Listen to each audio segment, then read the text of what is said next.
నగర సంకీర్తన బృందం ఆధ్వర్యంలో ఈ యొక్క కార్తీక మాస శుభవేళలలో ప్రతిరోజు జరిగేటువంటి ఆధ్యాత్మిక ధార్మిక ఉపన్యాసంలో భాగంగా మరి నేటి నుండి పక్షము రోజుల పాటు శ్రీమద్ రామాయణం మరి క్రితం ఏడాది మన బృందం ఆధ్వర్యంలో 7 రోజులు 7 కాండలుగా మాస్టర్ గారు చక్కగా చెప్పారు. మరి ఈ ఏడాది కూడా వారు పక్షోత్సవం శ్రీమద్ రామాయణ పక్షోత్సవం అని చెప్పేసి పిలిపించారు. మరి 15 రోజుల పాటు కూడా రామాయణ మహాకావ్యాన్ని మనం ముందు ఉంచడం కోసం మాస్టర్ గారు వచ్చున్నారు. శ్రీ మంచికంటి వెంకటేశ్వరరావు గారు, వారిని మనం సాదర స్వాగతం పలుకుదాం. కర్తాల ధ్వనులతో మన వేదికపై వారు ఆసీనులై మరి ఈ యొక్క మహాకావ్యంని ఈ రోజు నుంచి ప్రారంభించవలసిందిగా కోరుచున్నామండి. ఓం నమః శివాయ. ఇంకొకటి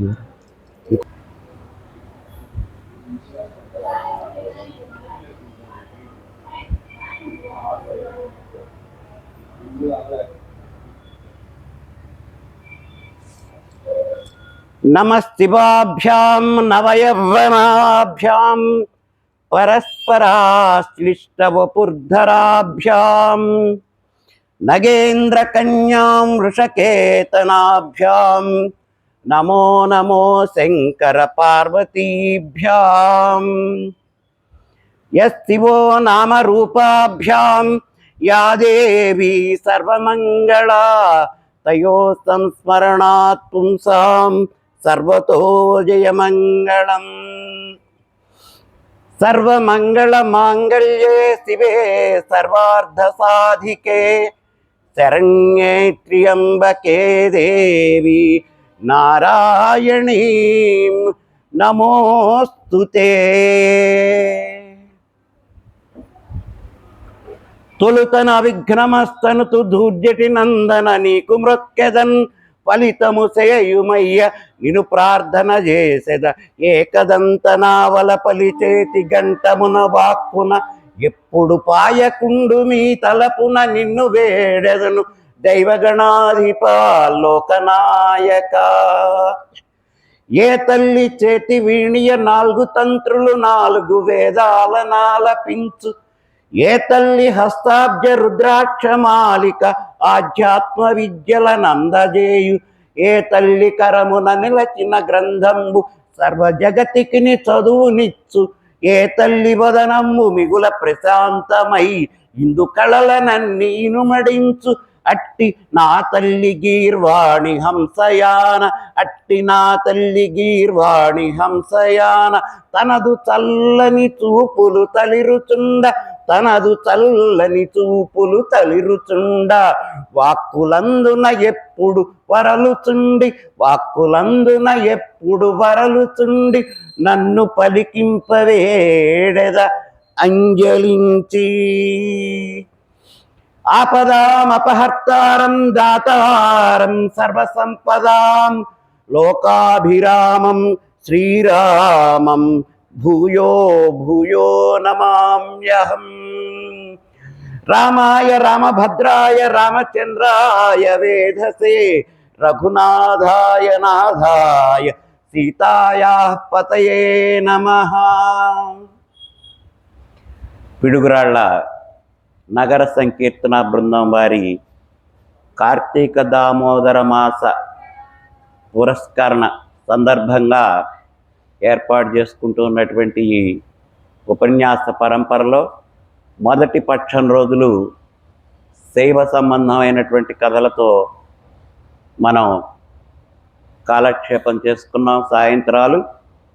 ఇక రెండవ పక్షంలో ఇది కార్తీక దామోదర మాసం కాబట్టి, దామోదరుడు అంటే విష్ణువు కాబట్టి విష్ణు సంబంధి అయిన రాముడి యొక్క విషయం, అదే రామాయణం.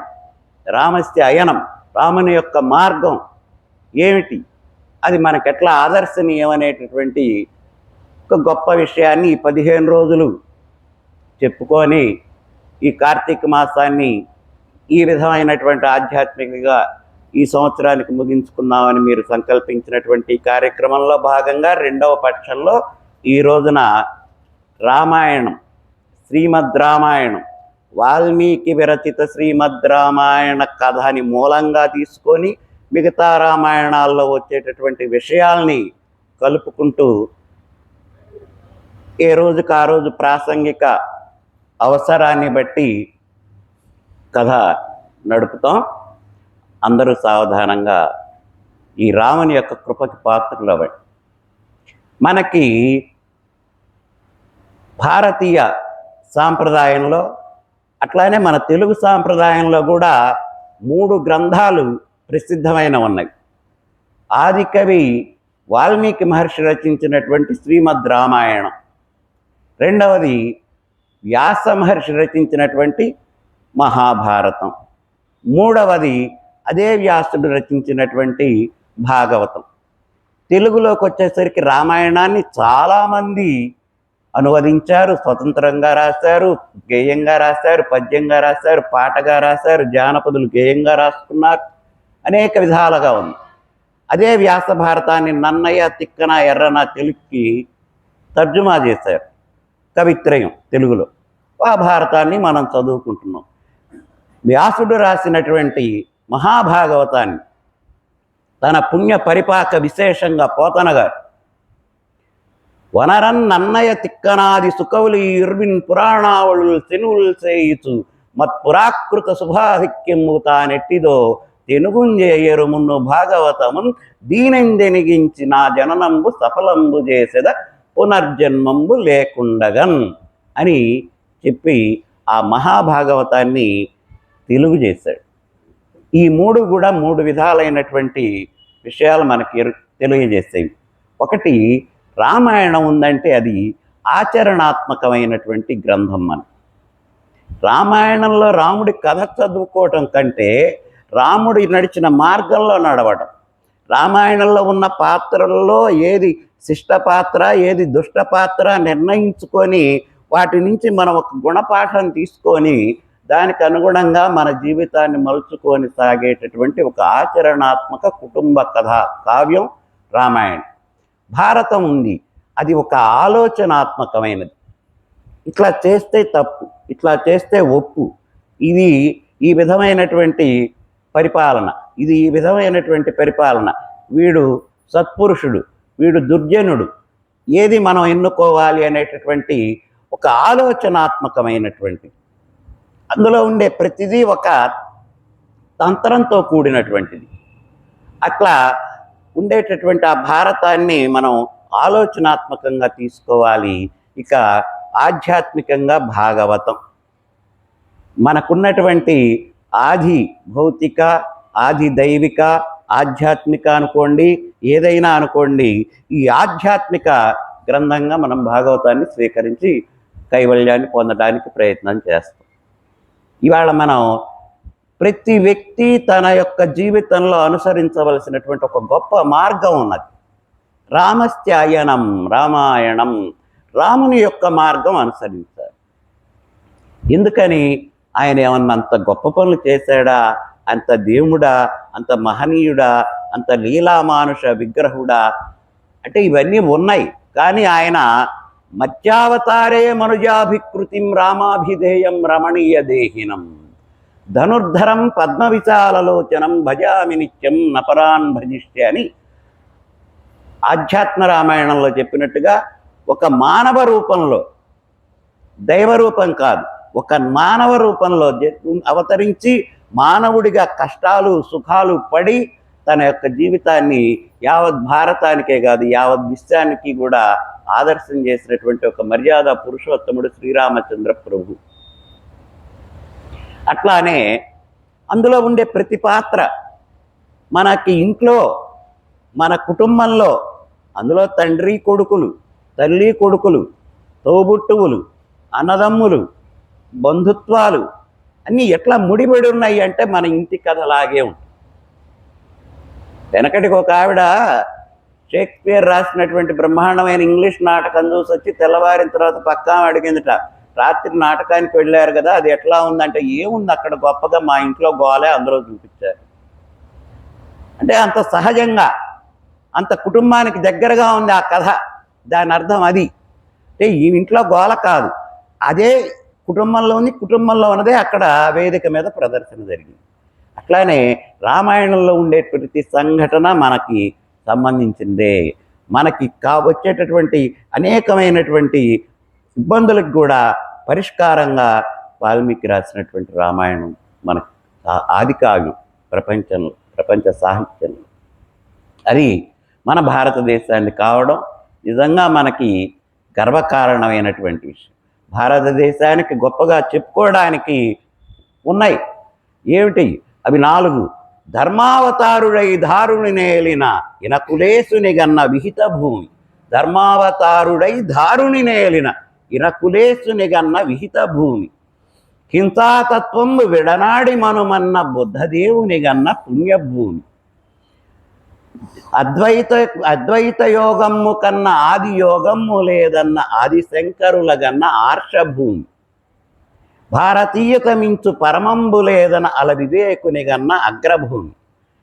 ఇట్టి పుణ్యమూర్తుల గన్న ఈ భూమియే నిన్ను గన్నదన్న నిజము తెలిసి మనం సాగాలి, వారి యొక్క మార్గంలో సాగాలి అనేటటువంటిది మన ఏదైనా, మన కావ్యం కానీ, మన పురాణం కానీ, మన ఇతిహాసం కానీ, ఏదైనా కూడా మనకి ఒక సన్మార్గ దాయిగా, సన్మార్గ వర్తినిగా ఉండేటటువంటివి చేసేటటువంటి.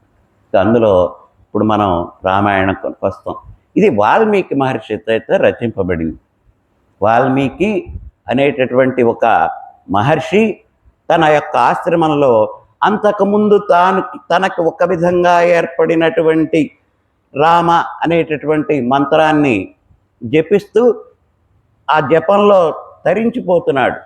ఆయన చుట్టూ పుట్టలు పేరుకుపోయినాయి, వల్మీకాలు పుట్టలు పేరుకుపోయినాయి. వల్మీకములలో నుంచి బయటికి వచ్చినాడు కాబట్టే సంస్కృతంలో వల్మీకం అంటే పుట్ట అని తెలుగులో అర్థం. పుట్టలో నుంచి బయటికి వచ్చినాడు కాబట్టే ఆయనకి వల్మీక నుంచి వచ్చాడు కాబట్టి వాల్మీకి అని పేరు.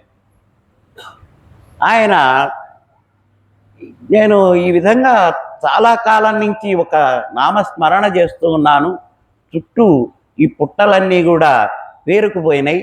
ఇక దీనికి ఏమిటి ఒక పరిష్కారం? ఇంతవరకు చేశాను.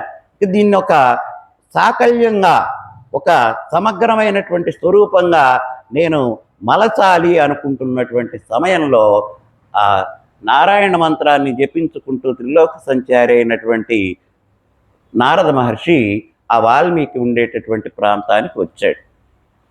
వాల్మీకి తన సందేహం అడిగాడు, అయ్యా నేను ఇంతకాలము ఇదిగో ఈ రామనామాన్ని ఏదో తారక మంత్రంగా స్మరించుకుంటూ ఈ పుట్టలో నుంచి వెలుబడి వాల్మీకిగా బయటకు వచ్చాను, కానీ నాకు ఏదైనా ఒక గొప్ప కావ్యంగా, ఒక విషయంగా రాయాలని ఉన్నది అంటే నువ్వు ఒక గొప్ప పని చెయ్యి, ఒక మహాపురుషుడి యొక్క కథని కావ్యంగా మలుచు.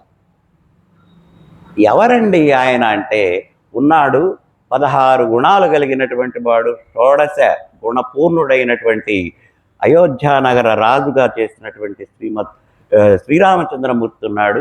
ఆయన కథని నీవు రామాయణంగా రాయమన్నాడు. ఆయన ఎట్లాంటి వాడండి అని అడిగాడు. పితృవాక్య పాలకుడు, తర్వాత గురువాజ్ఞ ధిక్కరించనటువంటి వాడు, మర్యాద పురుషోత్తముడు, మితభాషి, చక్కటి లక్షణాలు కలిగినటువంటి వాడు.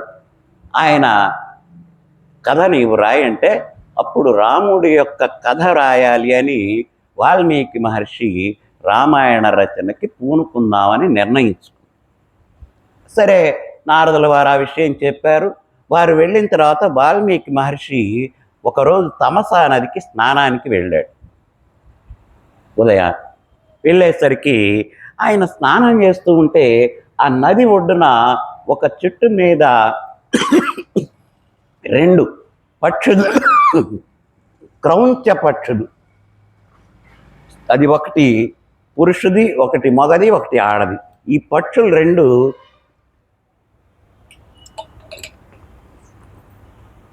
సల్లాపం ఆడుకుంటున్నప్పుడు ఆయన వాటిని చూస్తూనే ఆహాహా ఇవి ఎంత గొప్పగా సరస్సల్లాపం ఆడుకుంటున్నాయి, పక్షి అయినా కూడా ఎంత ఒకదానికొకటి ఆత్మీయంగా ఉన్నాయి అని ఆ దృశ్యాన్ని చూస్తూ తన్మయత్వాన్ని అనుభవిస్తూ ఉన్నటువంటి సమయంలో ఎట్నుంచి వచ్చి తగిలిందో అందులో ఆడపక్షికి బాణం తగిలి అది నేలకు. ఈ పక్షి విలవిల్లాడిపోతుంది.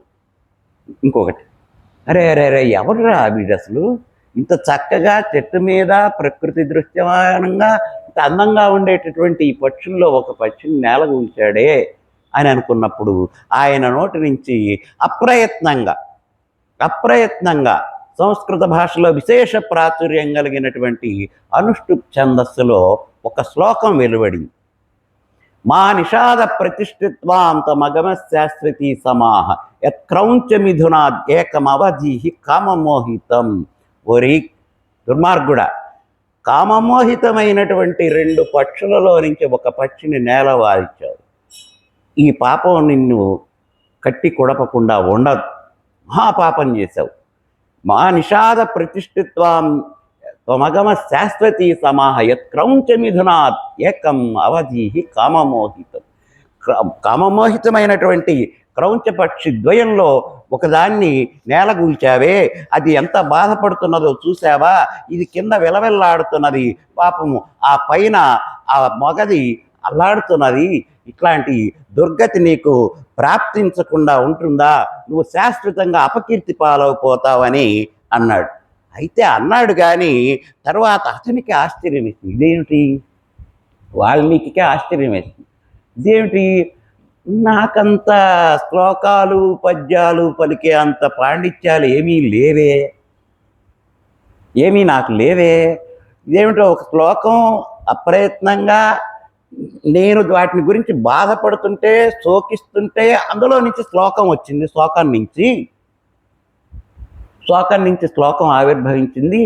ఈ వింత ఎట్లా జరిగిందా అని ఆయన అదే ఆలోచిస్తూ పాపం ఆశ్రమానికి వచ్చేసాడు. తర్వాత మళ్ళా కొంచెం సేపటికి అక్కడికి నారదుల వారు వచ్చి అయ్యా ఇది సామాన్యమైనటువంటి విషయం కాదు, నీ నోట వచ్చినటువంటి ఇది మామూలు విషయం కాదు. ఇప్పుడు నీ దగ్గరకు ఒక మహాపురుషుడు వస్తాడు, ఆయన చెప్పినట్లు ఆచరించు అని చెప్పి కొంచెం సమాశ్వాసించి నారదుడు వెళ్ళాడు. ఆ తర్వాత సాక్షాత్తు నారదుడి యొక్క తండ్రి గారైన బ్రహ్మగారే వచ్చాడు వాల్మీకి దగ్గర. వచ్చి వాల్మీకి వచ్చినటువంటి బ్రహ్మగారిని ఎత్తైనటువంటి ఆసనం మీద కూర్చోబెట్టాడు, తాను కింద కూర్చున్నాడు. పెద్దవాళ్ల పట్ల ఎట్లా ప్రవర్తించాలో అట్లానే ఆయన గౌరవ మర్యాదలన్నీ చేశాడు. చేసినప్పుడు ఆయన చెప్పాడు, ఇట్లా నారదుల వారు వచ్చి చెప్పారండి, ఇప్పుడు ఒక మహాపురుషుడు వస్తారంటే మీరే వచ్చారు, ఏమిటి ఈ పొద్దున జరిగినటువంటి ఈ సంఘటనకు పరమార్థం అంటే, ఏమీ లేదు, నువ్వు రామాయణం రాయాలి. ఆ రామాయణం రాయడానికి ఈ శ్లోకం అప్రయత్నంగా నీ నోటి నుంచి రావడమే ఆ రామాయణానికి బీజం. కాబట్టి ఇక నుంచి నీవు రామాయణం రాయ్యా అన్నాడు. రామాయణం నన్ను రాయమంటారు ఏంటండి, ఆయన ఎవరో మహా గొప్పవాట, రామో విగ్రహవాన్ ధర్మ అన్నట్టుగా ఎంతో గొప్పవాట, ఆయన్ని గురించి నేను ఏమి రాయగలనంటే నీకన్నీ బాగానే జరుగుతాయి, నువ్వు రాస్తావు. అది ఎంత కాలం ఉంటుందో తెలుసా నువ్వు రాస్తే ఆ రామాయణం? మామూలుగా ఏదో ఇవాళ రేపు పోయేటటువంటిది కాదు. యావస్తాస్యంతి గిరయ సరితశ్చ మహీతలే తావద్ రామాయణ కథ ఇహలోకే ప్రచలిష్యేది. నువ్వు రాసే కథ ఎంత గొప్పదవుతుందో తెలుసా? ఈ భూమి మీద ఎంతకాలం కొండలు ఉంటాయో, ఎంతకాలం నదులు ప్రవహిస్తూ ఉంటాయో అంతకాలం ఈ రామాయణ కథ ఉంటుంది లోకంలో. చూడండి, మనం గమనిస్తే ఆనాడెప్పుడో త్రేతాయుగంలో జరిగిన రాముల వారి కథ ఇవాళకి కూడా మనకు ఆదర్శనీయమే. మధ్యలో ఒక త్రేతాయుగం అయిపోయింది, ద్వాపరయుగం అయిపోయింది, కలియుగంలో ఉన్నాం మనం. అయినా ఆనాటి యుగ కథ ఇవాళకి కూడా చెప్పుకుంటున్నాం. శ్రీరామ అనకుండా ఒక రాత రాయం మనం. అట్లానే ఏదైనా చిన్న కష్టం వచ్చినా అయ్యో రామ ఎక్కడున్నావయా రామచంద్ర ప్రభు అనుకుంటాం. ఆకలి అయితే అన్నమో రామచంద్ర అంటాం. మరి ప్రతి చిన్న కష్టానికి సుఖానికి ప్రతి దానికి ఆయన తలుచుకునేటటువంటి ఆ రామాయణ కథ ఈ భూమి మీద కొండలు ఎంతకాలం ఉంటాయో, నదులు ఎంతకాలం ప్రవహిస్తాయో అంతకాలం కూడా ఈ రామాయణ కథ ఈ లోకంలో ఉంటుందయ్యా, నువ్వు రాయి అని చెబితే ఇక దానికి ఆయన అనుజ్ఞ తీసుకొని నేను రాస్తానండి అని చెప్పి ఈ వాల్మీకి మహర్షి అంగీకరించి శ్రీమద్ రామాయణ రచనకి శ్రీకారం చుట్టాడు. ఆ రామాయణ కథ ఎట్లాంటిది? అసలు మామూలుగా సామాన్యమైనటువంటిది కాదు. అది కేవలం కుటుంబ విషయాన్ని తెలియజేసేటటువంటిదే కాదు, ఒక పుణ్యాన్ని ఇచ్చేటటువంటిది, ఒక పుణ్యాన్ని మనకిచ్చేటటువంటిది. అందులో ఏకైకమక్షరం ప్రోక్తం మహాపాతక వినాశనం. ఒక్కొక్క అక్షరాన్ని మనం స్మరణ చేసుకుంటూ చదువుకుంటూ వెళ్తుంటే మనకుండేటటువంటి మహాపాతకాలన్నీ కూడా నశింప చేసేటటువంటిది ఆ రామాయణ. అది శతకోటి ప్రవిస్తరమైనటువంటిది. కానీ అందులో ఏకైకం అక్షరం ప్రోక్తం, ఒక్క అక్షరాన్ని పలికితే ఒక్క అక్షరాన్ని పలుకుతూ పోతూ ఉంటే ఒక అక్షరానికి ఒక జన్మ పాపం, ఒక జన్మ పాపం, ఒక పాపం, ఒక పాపం అట్లా ఖండితమై మనల్ని ఒక మంచి స్థితికి తీసుకెళ్లేటటువంటి ఉత్తమమైనటువంటి కావ్యం రామాయణం. భారతం ఉందనుకోండి, అది భాగవతం వచ్చేసి పురాణం, భారతం ఇతిహాసం, రామాయణం వచ్చేసరికి కావ్య లక్షణాలతోటి కావ్యంగా ఉన్నటువంటిది. ఇక ఈ రామాయణ కథ ఎక్కడి నుంచి మొదలు అంటే సరయూ నదీ తీరంలో ఉత్తర భారతదేశంలో మనం ఎప్పటికీ చెప్పుకుంటాం భారతదేశం అంటే చాలా గొప్ప దేశం అని. అసలు ప్రపంచంలో ఇంకా కొంత ధర్మమో ఒక పద్ధతో ఒక విశేషమైనటువంటి ప్రక్రియో ఒకటి నడుస్తున్నదంటే ఒక సక్రమమైన పద్ధతిలో అది మన ఆధ్యాత్మికత నుంచి వెళ్ళిందే. ఆ భారతదేశం ఎంత గొప్పది! అభ్రంకశంభౌ హిమాలయంబు ఏ తల్లి మౌళి చుట్టిన మల్లెపూల చెండు గోదావరి కృష్ణలే తల్లి కటి సీమ వేలాడు ఆణి ముత్యాల సరులు హిందూ సంద్రము ఏయమ్మ పాదాలపై జీరాడు పట్టు కుచ్చీల చరంగు శతకోటి వీరులు సద్భారతీయులు ఏ కళ్యాణి చల్లని కడుపు పంట ఆమె బ్రహ్మర్షి జాత కళ్యాణ గీత ధర్మ సముపేత వేద మంత్ర ప్రపూత విశ్వవిఖ్యాత సుస్త్రీల వెలయుగాత పరమ కరుణా సమేతమా భరతమాత, పరమ కరుణా సమేతమా భరతమాత. ఎంతో కరుణా సమేతమైనటువంటి మా భరతమాత అభ్రంకశంభౌ హిమాలయ పర్వతాలే మల్లెపూల చెండుగా, గోదావరి కృష్ణలే ఆణిముత్యాల సరులుగా, హిందూ మహాసముద్రమే పాదాలపై జీరాడు పట్టుకుచ్చీల చరంగుగా, శతకోటి వీరులు సద్భారతీయులు ఎంతమంది ఎంతమంది ఎంతమంది ఎంతమంది ఈ పుణ్యభూమి మీద కీర్తిగాంచి పేరుగాంచి యశస్కులై మార్గదర్శకులై ప్రవక్తలై ఆధ్యాత్మిక విధులై ఎంత గొప్ప సంస్కృతిని పురా సంస్కృతిని మనకిచ్చారో దాన్ని వాళ్ళ మనం జీవితాలకు అన్వయించుకోవాల్సినటువంటి అవసరం ఉందో అట్లాంటి పుణ్యభూమి అయినటువంటి భారతదేశంలో ఉత్తర భారతంలో ప్రవహించేటటువంటి సరయూ నది తీరాన అయోధ్య అనేటటువంటి ఒక నగరం ఉంది. ఆ నగరం ఏ దేశానికి రాజధాని? కోసల దేశానికి.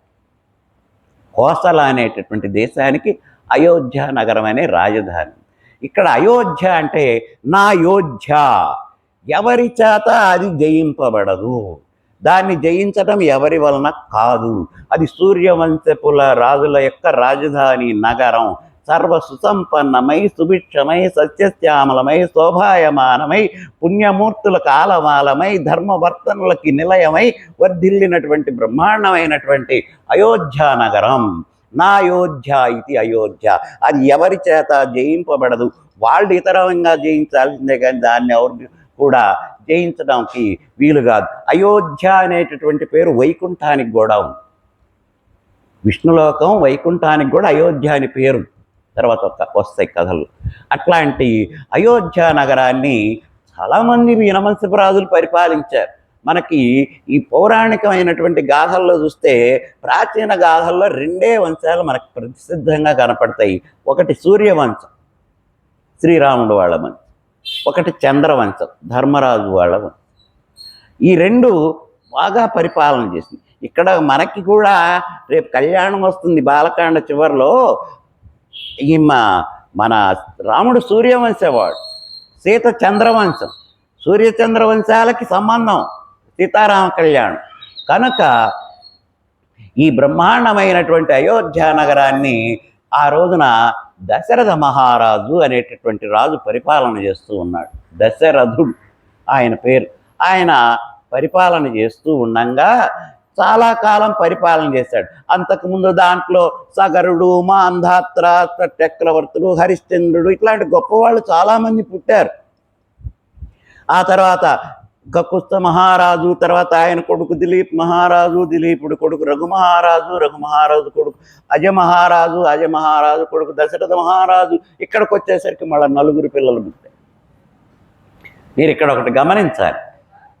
ఈ వంశంలో చాలా కాలం నుంచి ఒక్కొక్కళ్ళే కుమారులు. దశరథుడి దగ్గరకు వచ్చేసరికి 4 కుమారులు కలిగారు. అది విశేషం, తర్వాత మనం చెప్పుకుంటాం.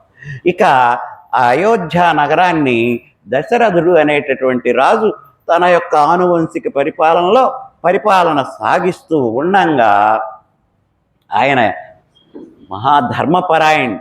అప్పటికే 60,000 సంవత్సరాలు పరిపాలించాడు అయోధ్య నగరాన్ని. పెద్దవాడైపోయినాడు. ఎంతకాలం పరిపాలిస్తాడు? ఎప్పటి నుంచో పూర్వీకుల నుంచి వస్తున్నటువంటి వంశం అది. వాళ్ళది సూర్యవంశపు రాజుల మాట తప్పరు. అట్లాంటి గొప్పదైనటువంటి రాజ్యాన్ని తన యొక్క ఆధిపత్యంలో దశరథ మహారాజు పరిపాలించుకుంటూ వచ్చేవాడు.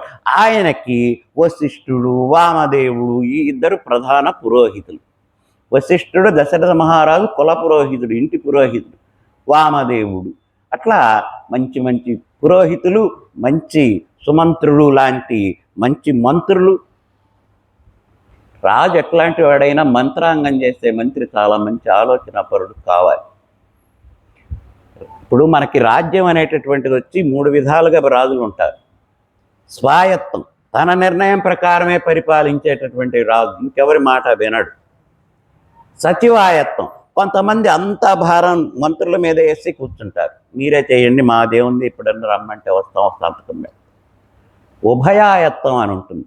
తన నిర్ణయాన్ని మంత్రి నిర్ణయాన్ని బేరీజు వేసుకుంటూ ఈ రెండింటిని కలిపి ఏది అనుకూలంగా, ఏది బాగుంటుందో, ఏది సత్ఫలితం ఇస్తుందో తెలుసుకుంటాడు. అట్లాంటి ఉభయాయత్తమైన ప్రభువులు సూర్యవంశపు వాడు. కేవలం తమదే శాసనం అనరు, మంత్రిదే నిర్ణయం అనరు.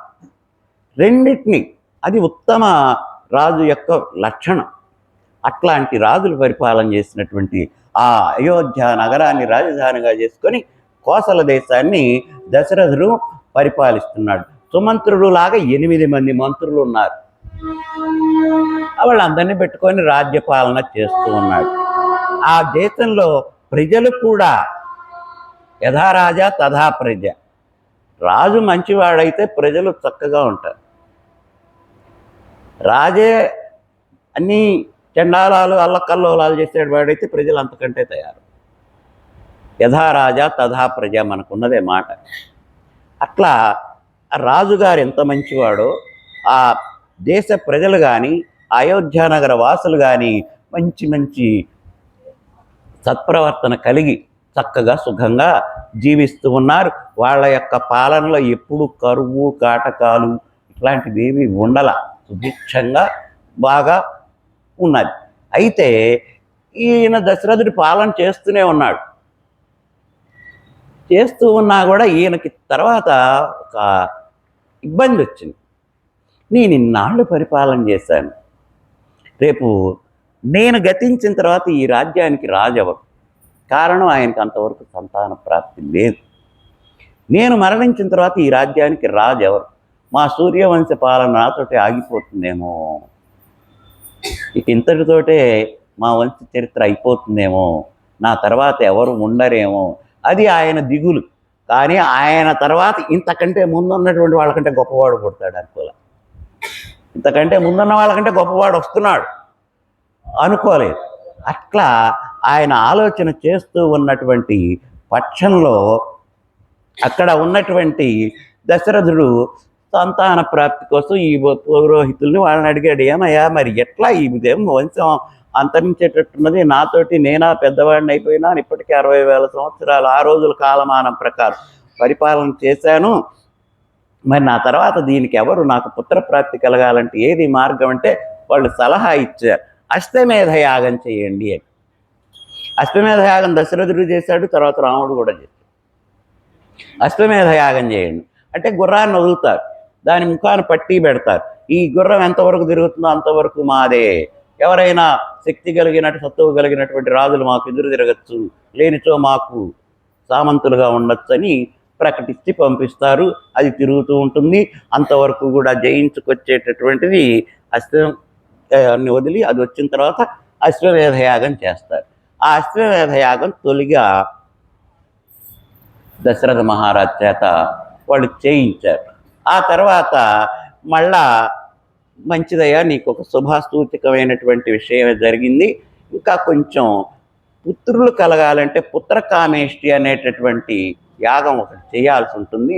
ఆ పుత్రకామేష్టి అనేటటువంటి యాగం చేయాలి అంటే మనకి ప్రకృతి అది బాగుండాలి, దేశం అంతా సుభిక్షంగా ఉండాలి, కరువు కాటకాలు లేకుండా ఉండాలి అని చెబితే అప్పుడు అట్లాంటి వాతావరణం ఎట్లా ఏర్పడుతుందంటే విభాండక మహర్షి అయినటువంటి ఒక మహర్షి యొక్క కుమారుడు ఋష్యశృంగ ముని ఉన్నాడు, ఆయన్ని పిలిపించాలి రాజ్యానికి ముందు అన్నారు. సరే ఆశ్రమాలకి పెద్దలందరూ వెళ్ళారు, ఆయన్ని పిలుచుకొచ్చారు. ఆయన వచ్చి అయోధ్య నగరంలో కూర్చున్నాడు. ఇక ఇప్పుడు పుత్రప్రాప్తి కోసం నీవు పుత్రకామేష్టి యాగం నిర్వహించు, అది సత్ఫలితం ఇస్తుంది. ఎందుకంటే ఋష్యశృంగుడు ఎక్కడుంటే అక్కడ మంచి వాతావరణం, మంచి ఫలితాలు ఉంటాయి. అంత మంచి ఇది ఉన్నటువంటి ఒక ఋషి మహర్షి కాబట్టి ఆయన తీసుకొచ్చి కూర్చోబెట్టారు. ఆ తర్వాత పుత్రకామేష్టి, దశరథ పుత్రకామేష్టి. ఇక చెప్పేదేముంది, రాజుగారు తలుచుకుంటే ఇదే బ్రహ్మాండంగా పొలాలు దున్నారు, చాలా అట్టహాసంగా యజ్ఞకుండాలు నిర్మించారు. కౌసల్య, సుమిత్ర, కైకేయి ముగ్గురు భార్యల్ని పెట్టుకొని కూడా పుత్రకామేష్టి యాగం చేయాలని ఆయన సంకల్పించి ఆ యాగానికి సంబంధించిన ఏర్పాట్లు కోసల దేశంలో అయోధ్య నగరంలో దశరథ మహారాజు చేసుకుంటూ ఉన్నాడు. ఇదే సమయంలో దేవతలందరూ కూడా బ్రహ్మ దగ్గరికి వెళ్ళారు. ఇక ఇక్కడి నుంచి రండి, దేవతలందరూ బ్రహ్మ దగ్గరికి వెళ్ళారు. ఏమయ్యా మీరందరూ ఒక్కసారిగా ఇట్లా వచ్చారు? ఏమి రావడం అయ్యా, నీ మనుమడు ఉన్నాడు. ఎవరు? రావణ బ్రహ్మ, పౌలస్త్యుడు.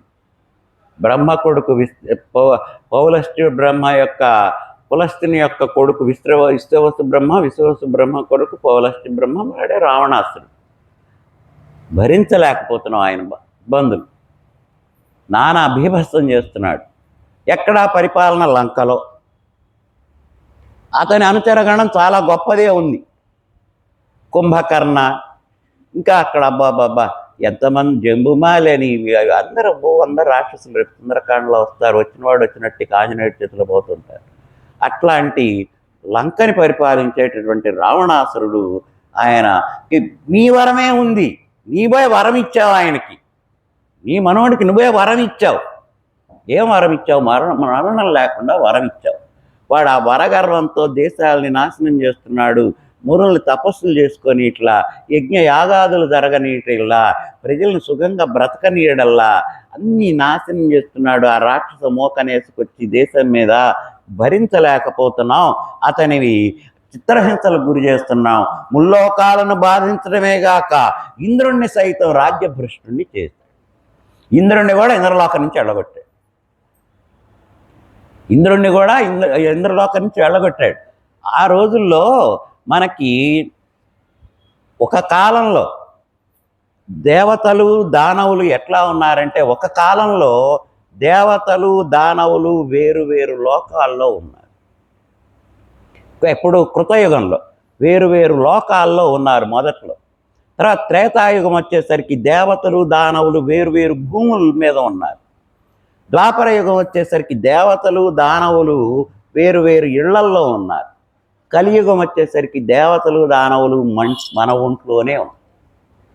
కృతయుగంలో వేరు వేరు లోకాలు. బ్రహ్మలోకంలో బ్రహ్మ ఉంటే ఇంకా ఇంకా ఏదో రాక్షస లోకంలో రాక్షసులు అట్లా ఉండేవాళ్ళు. అట్లా దండయాత్రలు జరిగాయి. ఆ తర్వాత త్రేతాయుగం వచ్చేసరికి వేరు వేరు భూముల్లో, ఆయన లంక భూమి మీద, ఈయన భరత భూమి మీద వేరు వేరు భూముల్లో ఉన్నారు. అదే ఇంకొక యుగం మారేసరికి ద్వాపర యుగం వచ్చేసరికి దేవతలు దానవులు పక్క పక్క ఇళ్లల్లోనే ఉన్నారు. పాండవులు కౌరవులు ఒకే దేశంలో ఒకే ఊళ్ళలో అట్లా పక్క పక్కనే ఉన్నారు చాలా కాలం. సరే, జ్ఞాతి వైరం తప్పదనుకోండి, అది వాళ్ళకు ఉన్నది, అట్లా ఉన్నారు. కానీ ఇవాళ కలియుగంలోకి వచ్చేసరికి దేవతలు దానవులు ఒక మనిషి శరీరంలోనే ఉన్నారు. అందులో దేవతలు ఆత్మబంధువులు, రాక్షసులు అంతఃశత్రువులు. దేవతలంటే సత్యం, ధర్మరాజు చెప్పినట్టు సత్యం, జ్ఞానం, ధర్మం, శాంతి, క్షమ, ఇవి దేవతలు అనుకుంటే అరిషడ్వర్గాల 6 రాక్షసులు. వీటికి జరిగేటటువంటి ఘర్షణ ఈ దేహం అనేటటువంటి దేశంలోనే జరుగుతుంది. మనలో మనకే ఘర్షణ. ఇంద్రియ చాపల్యం ఒక పక్కన పీడిస్తుంటే అది నీకు మంచిది కాదని ఒక పక్క హెచ్చరించేటటువంటి వే. కనుక వీళ్ళు బ్రహ్మను అడిగారు, నువ్వే కదా వరం ఇచ్చావు, అతనికి మరణం అనేది లేకుండా అతను ఇంద్రుణ్ణి కూడా రాజ్యభ్రష్టుణ్ణి చేశాడు. ఎంత గొప్పవాడండి రావణాసురుడు కూడా. తపశ్శక్తి సంపన్నుడు, వేదాంగ కోవిదుడు, వ్యాకరణవేత్త, జ్యోతిష్ శాస్త్రవేత్త, నిత్య శివపూజ దురంధరుడు, అనుక్షణం శివనామ స్మరణలో తరించిపోయేటటువంటి వాడు, పరమ శివభక్తుడు. గొప్ప లక్షణాలు. కానీ అతనికి ఉన్న బలహీనత ఈ రామాయణంలోది ఒక్కటే. ఇంత గొప్పవాడైనప్పటికీ కూడా కొంచెం రాక్షస కృత్యాలు చేస్తున్నాడు, మమ్మల్ని ఇబ్బందులు పెడుతున్నాడయ్యా, మమ్మల్ని కాపాడాలి నువ్వు అని వేడుకున్నట్ట. ఇంద్రుడిని రాజ్యభ్రష్టుణ్ణి చేశాడు. దేవతల పాలకుడు అయినటువంటి దేవేంద్రుడినే రాజ్యం నుంచి వెళ్ళగొట్టాడు. ఇంకా మిగతా వాళ్ళు ఒక లెక్క. ఏమన్నా జామా? అప్పుడు అగ్ని మొరబెట్టుకుంటాడు, అయ్యా రావణాసురుడి ఆజ్ఞ వలన నేను లంకలో ఎంత బాధపడుతున్నానో తెలుసా? అగ్నిదేవుడు నిప్పు, నేను ఎంత బాధపడుతున్నానో తెలుసా? నేను ఎట్లా వెలగాలో తెలుసా? అక్కడ ఎక్కువ మండకూడదు, తక్కువ మండకూడదు. వాళ్ళు ఎట్లా తలిస్తే అట్లా మండాలి. అది ఏ వంట చేసుకోవడం కానీ ఇంకో చోట కానీ లంకలో నేను ఎట్లా పడితే అట్లా నాకు స్వేచ్ఛ లేదు. వాళ్ళకు అనుకూలంగా నేను మండాలి. ఎక్కువగా రాకూడదు, తక్కువగాను ఉండకూడదు. ఎట్లా కుదురుతుంది అని తన బాధ తాను చెప్పుకున్నాడు. ఇంకా యముడు చెప్పుకున్నాడు, అసలు వాడు యముడికే యముడైనాడయ్యా, నేనే అందరినీ ఇచ్చేసేవాడిని, అయితే వాడు నన్ను కూడా అంటున్నాడయ్యా, ఎట్లా అని ఆయన బాధ ఆయన చెప్పుకున్నాడు. వాయువు ఇప్పుడు రావణాసురుడికి మంద పవనాలు, శీత పవనాలు, వాయువు చల్లగా, మరీ తగ్గించా ఎక్కువ, వీడు రెగ్యులేటర్ తిప్పేది వాయువు. అట్లా ఉంది ఆయన పని. ఇంద్ర, యమ, వరుణ, అగ్ని, వరుణదేవుడిని, వరుణదేవుడు ఎక్కడ? లంకలో ఆ పక్కన పంటలకు కాస్త ఇబ్బందిగా ఉంది, ఎండు వర్షం. అటు పక్క నుంచి ఎవడన్నా వచ్చి వర్షం ఎక్కువైంది రాజా అంటే, రా చోటి అష్టదిక్పాలకుల్ని చేతిలో పెట్టుకున్నాడు. పృథివీ తేజో వాయురాకాశాలని గుప్పెట్లో పెట్టుకున్నాడు. సకల లోకాల్ని తన అధీనంలోకి తెచ్చుకున్నాడు. ఎదురు లేకుండా విచ్చలవిడిగా స్వేచ్ఛగా విశృంఖలంగా తిరుగుతున్నాడు. పుష్పక విమానం ఎక్కి పరిపాలన సాగి. అతని అల్లర్లు మేము భరించలేకపోతున్నాం స్వామి, మమ్మల్ని ఏదైనా కాపాడని బ్రహ్మను మొరబెట్టుకుంటే బ్రహ్మ అన్నట్ట, మీరందరూ కూడా ఇక్కడికి కాదు, మనందరం కలిసి ఒక ఆయన్ని ఆశ్రయిద్దాం. ఆయన ఏమన్నా మార్గం చెబుతాడేమో. మా నాన్నగారు విష్ణుమూర్తి, బ్రహ్మ విష్ణువు పుత్రుడే కదా అని అన్నాడు. ఏంటంటే అది, ఈ వీళ్ళని అక్కడికి తీసుకెళ్ళేటప్పుడు అసలు నువ్వు వరాలు ఇచ్చావు కదా అతనికి మరణం లేకుండా అంటే, అవును. వాడు అడిగాడు, నాకు యక్ష గరుడ గంధర్వ కిన్నర కింపురుషాది సిద్ధ సాధ్యాది గణాలచే మరణం ఉండకూడదన్నాడు. తథాస్తు అన్నాను నేనే. వాళ్ళెవరు అతన్ని ఏమీ చేయలేరు. పంచభూతాల చేత నాకు మరణం వద్దన్నాడు. తథాస్తు అన్నాను. అష్టదిక్పాలకుల చేత వద్దన్నాడు. తథాస్తు అన్నాను. అసలు నాగజాతి ఏ జాతి కూడా అతన్ని ఏమీ చేయలేనటువంటి వరం పొందాడయ్యా అని చెప్పి, కానీ అతని దగ్గర ఒక బలహీనత ఉన్నది. వాడు ఇన్ని వరాలు కోరాడు, ఇంతమంది చేత మరణం లేకుండా.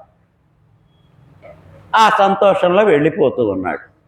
బ్రహ్మదేవుడే నాకు వరం ఇచ్చాడు, నాకు మరణమే లేదు, నేను చెప్పినదే శాసనం అన్నట్టుగా మంచి వరం పొంది సంతోషంగా వెళుతూ ఉన్నటువంటి ఆ రావణాసురుడిని మనవడ ఒకసారి ఏమిటి అన్నాడు. మంచి వరమే కోరావు, నీకు చావు లేదు, కానీ పుట్టినవాడు మరణించాలి కదా, అది నువ్వు పొందావా అన్నాడు.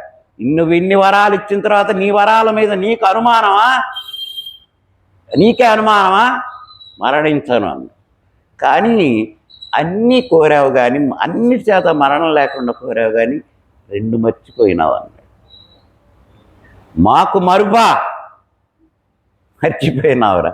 రావణ బ్రహ్మని ఏ బ్రహ్మమైనా మర్చిపోయి. ఏమిటి అని, నరుడు వానరుడని 2 ఉన్నారు.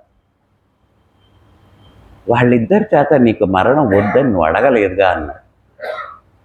సరే ఊరుకోవయ్యా, నువ్వు మాట్లాడతావు. ఇంతమంది ఇన్ని లోకాల వాళ్ళు ఏమీ చేయలేని నన్ను, యక్షగరుడ గంధర్వ కిన్నర కింపురుషులు చేయలేని నన్ను, భూలోక భువర్లోక స్వర్లోక మహర్లోక తపోలోక జనలోక బ్రహ్మలోకాదులు చేయలోకి ఉన్నటువంటి వాళ్ళు చేయలేని, మరణింపల్లి చేయలేని నన్ను, అతల వితల స్థుతల రసాతల తలాతల మహాతల పాతాళాది లోకాల్లో ఉన్న జనం చంపలేని నన్ను, నరుడు వానరుడు ఏం మాట్లాడుతున్నావు నువ్వు పెద్దవాడు? సరే పో, నీకు ఆ 2 చేతే మరణం ఉంటుంది పో అన్నాడు. ఆ కారణంగా శ్రీ మహావిష్ణువు నరుడుగా పుట్టాల్సి వచ్చింది. ఇక్కడ నరుడుగా రావాల్సి వచ్చింది. శివాంశతోటి వానరుడుగా ఆంజనేయుడు పుట్టాడు. ఈ నరనారాయణులు ఇద్దరు కూడా, విష్ణువులిద్దరూ కూడా, ఆంజనేయుడు శివాంశ సంభూతుడుగా, విష్ణుంశ సంభూతుడుగా రాముడు జన్మించి, ఆయన నరుడుగా ఈయన వానరుడుగా, వాడు ఏదైతే మర్చిపోయినాడో ఆ 2గానే రావడం వలన అతనికి మరణం తథ్యమైంది, కానీ లేకపోతే అయ్యే పని కాదు. సరే, మనందరం ఇప్పుడు విష్ణుమూర్తి దగ్గరికి వెళ్దాం. ఆయన పూనుకొంది ఏం కావు కదా, అక్కడికి వెళదాం అని వీళ్ళందరినీ తీసుకొని విష్ణుమూర్తి దగ్గరికి వెళ్ళాడు. ఆయన సరే, ఇక ఆయన చెప్పేదేంది, శాంతాకారం భుజగశయనం పద్మనాభం సురేశం విశ్రాధారం గగన సదృశం మేఘవర్ణం శుభాంగం లక్ష్మీకాంతం కమలనయనం యోగి హృధ్యానగమ్యం వందే విష్ణుం భవభయహరం సర్వలోకైకనాథం వనమాలి గదీ సార్ంగీ శంఖీ చక్రీ చ నందకి శ్రీమాన్నారాయణో విష్ణుర్ వాసుదేవోభిరక్షతు. అక్కడికి వెళ్ళి హాహాకారాలు చేశారు. యోగ నిద్రలో ఉంటాడు. ఎందుకురా వాళ్ళు అట్లా వచ్చి గొగ్గోలు పెడుతున్నారు? ఏమైంది నాయన? మళ్ళా మీకు పిలిచాడు. ఏమైంది ఏమిటయ్యా? ఈ బ్రహ్మగారు ఒకడికి వరం ఇచ్చాడు, వాడు మా తాట తీసిపారేస్తున్నాడు, నువ్వు తప్ప కాపాడేవాళ్ళు లేరు. ఇదే శివుడైతే ఇంత ఆలోచనలు ఉండవు. పెడేల మంది అనేవాడు అక్కడికి వెళ్ళి. ఇంత నానా సాగసితన అనుకుంటూ ఉండవు ఆయన దగ్గర. అసలు ఏముండవు, అంతే. ఇక చేయదలుచుకుని చేసేస్తాడు. కనుక ఇప్పుడు మరి నువ్వే మాకు దిక్కు అన్నారు. అట్లానా? పాపం పండాలి కదరా, వాడి యొక్క పాపం పండాలి. వాడిని పాపాన్ని పండింపజేయాలి. అంటే కొంత టైం పడుతుంది. నేను వస్తాను, మీ బాధలు తీరుస్తాను, కానీ నేను ఇప్పుడు విష్ణు అంశైన దేవతారుగా రాను, దేవతగా మానవుడిగానే పుడతాను. ఎక్కడ? అయోధ్య నగరంలో పుడతాను, దశరథ మహారాజు. ఆ దశరథుడి పుణ్యం ఎంత పుచ్చిందండి, ఎంత గొప్పవాడండి ఆయన. ఎంత సాక్షాత్తు శ్రీమన్నారాయణుడు వాళ్ళ ఇంట్లో తన కుమారుడుగా పుట్టడం, అయోధ్య నగరంలో పుట్టడం. ఎందుకంటే ఆయనకు తెలుసు అయోధ్య మరో వైకుంఠం లాంటిదని, ఇది వైకుంఠమే. కనుక నేను అయోధ్యలో జన్మిస్తాను, మీరు ఏమి హడావుడి పడవాకండి, అధైర్యపడవాకండి, మానవుడిగా నేను అవతరించదలిచాను, మీరందరూ కూడా వెళ్ళిపోండి, నిశ్చింతగా ఉండండి అని చెప్పాడు. చెప్పిన తర్వాత వాళ్ళు వెళ్ళిన తర్వాత ఈ లక్ష్మీదేవి ఆదిశేషుడు వీళ్ళు అడిగారు, ఏమిటి మళ్ళా అవతారం ఎత్తాలా? తప్పదు, కృతయుగంలో ఎత్తానుగా చాలా, మత్స్య కూర్మ వరాహ వామన నారసింహశ్చ, అంతవరకు అయిపోయిందిగా. రామో రామశ్చ రామ కృష్ణ కల్కి రేవచ్చ, మళ్ళా ఉన్నాయి ఇంకా మనకి చాలా పనులు, నేను మళ్ళా భూమి మీద పుట్టాల్సి వస్తున్నది అని చెప్తే ఆదిశేషుడు అడిగాడు. ఆయన ఎప్పుడు ఆదిశేషుడి మీద పడుకుంటాడు కదా. అసలు శ్రీ మహావిష్ణువుని వర్ణంలో మనకి చెప్పినట్టుగా శాంతాకారుడే, భుజగశయను. భుజగం మీద పావు మీద పడుకున్నటువంటి వాడు ప్రశాంతంగా ఎట్లుంటాడు? కానీ ఆయన ఉంటాడు, అందుకే ఆయన దేవుడు. అట్లా మళ్ళా ఆదిశేషుడు అడిగాడు, మరి నేనేమిటి కావాలన్నాడు. నువ్వేమిటి కావడం? నువ్వు నాకు తమ్ముడుగా పుడతావు అక్కడ. ఆదిశేషుడు అంతే లక్ష్మణుడు. శంఖచక్రాలు అడిగినాయి, మేమేమిటని. మీరు భరత శత్రుఘ్నులని పుడతారు అన్నాడు. తర్వాత లక్ష్మీదేవి అడిగింది, మరి నా సంగతి ఏమిటి అంది. లక్ష్మీదేవి నిత్య అనపాయిని ఆవిడ. ఆయన ఇందాక అనుకున్నాక మరి ఏమో పేరు వచ్చిందిగా, లక్ష్మీం క్షీర సముద్రరాజతనయాం శ్రీరంగధామేశ్వరీం దాసీభూత సమస్త దేవవనితాం లోకైక దీపాంకురాం శ్రీమన్మంద కటాక్షలబ్ధ విభవద్ బ్రహ్మేంద్ర గంగాధరా త్వాం త్రైలోక్య కుటుంబినీం సరసిజాం వందే ముకుంద ప్రియాం. ఆమె అడిగింది, మరి నా సంగతి ఏంటి? నువ్వు అక్కడ సీతగా పుడతావు. అంటే ఈ విష్ణువే రాముడు, ఈ ఆదిశేషుడే లక్ష్మణుడు, ఈ శంఖమే భరతుడు, ఈ చక్రమే శత్రుఘ్నుడు, ఈ అమ్మవారు లక్ష్మీదేవే సీత. అదే అంటాడు కంచర్ల గోపన్న దాశరథ శ్రీరమ సీతై నిజ సేవక బృందము వీర వైష్ణవాచార జనంబుగాగ విరజానది గౌతమిగాగ వికుంఠం నారయ భద్రశైల శిఖరాగ్రముగాగ వసించు చేతనోద్ధారకుడవైన నాముడవు దాశరథి కరుణాపయోనిధి. దాశరథి మొదటి పద్యం అది. శ్రీరమ సీతగాగ నిజ సేవక బృందము వీర వైష్ణవాచార జనంబుగాగ విష్ణు భక్తులుగాగా విరజానది గౌతమిగాగా గంగానది గౌతమిగాగా వికుంఠమున్నారయ భద్రశైల శిఖరముగాగా వైకుంఠం వచ్చి భద్రాచల శిఖరమైంది. వసించు చేతనోద్ధారకుడవైన నాముడవు, అక్కడ వసించేటటువంటి చేతనోద్ధారకుడైనటువంటి నాముడవయ్యా భద్రగిరి దాశరథి కరుణాపయోనిత్య. అట్లా వాళ్ళు నలుగురు వాళ్ళందరూ కూడా ఇక్కడ మళ్ళా జన్మించడానికి సంకల్పించారు. ఇక్కడ పుత్రకామేష్టి యాగం మహా బ్రహ్మాండంగా అట్టహాసంగా దేదీప్యమానంగా, రాని మునులు లేరు, చేయనటువంటి కార్యక్రమాలు లేవు, చేయనటువంటి మంత్రాలు లేవు, మంత్రాలు చదవనివి లేవు, వేదాలు రాజులు తలుచుకుంటే దేనికైనా కొదవే ఉంటుందండి. అట్టహాసంగా బ్రహ్మాండంగా పుత్రకామేష్టి యాగం జరుగుతూ ఉన్నది. అక్కడది ఇందాక చెప్పానే అక్కడ జరిగింది. ఇక్కడ పుత్రకామేష్టి యాగం జరుగుతూ ఉన్నప్పుడే అక్కడ ఒక మన యవనికాంతర్భాగం, ఒక తెర వెనుక రంగం తయారైంది. అది ఇక్కడికి వస్తున్నది. ఇక్కడికి రావాలంటే ఎట్లా రావాలి? ఏదో కారణం ఉండాలిగా. ఈ పుత్రకామేష్టి జరుగుతుంటే ఒక రోజున ఈ పుత్రకామేష్టి యాగ యజ్ఞకుండం నుంచి ఒక యజ్ఞ పురుషుడు దేదీప్యమానంగా వెలిగిపోతూ ఒక పాయస పాత్రని పట్టుకొని బయటకు వచ్చాడు. పాయస పాత్ర. ఇది దశరథ, చాలు యజ్ఞం బాగా చేస్తున్నారు, ఇదిగో ఇది నీకు వచ్చినటువంటి దైవ ప్రసాదం, ఇది ఇందులో పాయసం అన్నది, ఇది నీ ముగ్గురు భార్యల చేత తినిపించు, నీకు సంతాన ప్రాప్తి సత్సంతాన ప్రాప్తి కలుగుతుంది అని చెప్పి ఇచ్చాడు. చాలా సంతోషం. ఈ దేనికోసమైతే ఇతను తపన పట్టున్నాడో దశరథ మహారాజు అది సాధ్యం కాబోతున్నది, అది తన ఇంట్లోనే జరగబోతున్నది కాబట్టి చాలా సంతోషించి ఆ దివ్య పాయసాన్ని తీసుకొని వెళ్ళి కౌసల్య అంతఃపురానికి వెళ్ళాడు.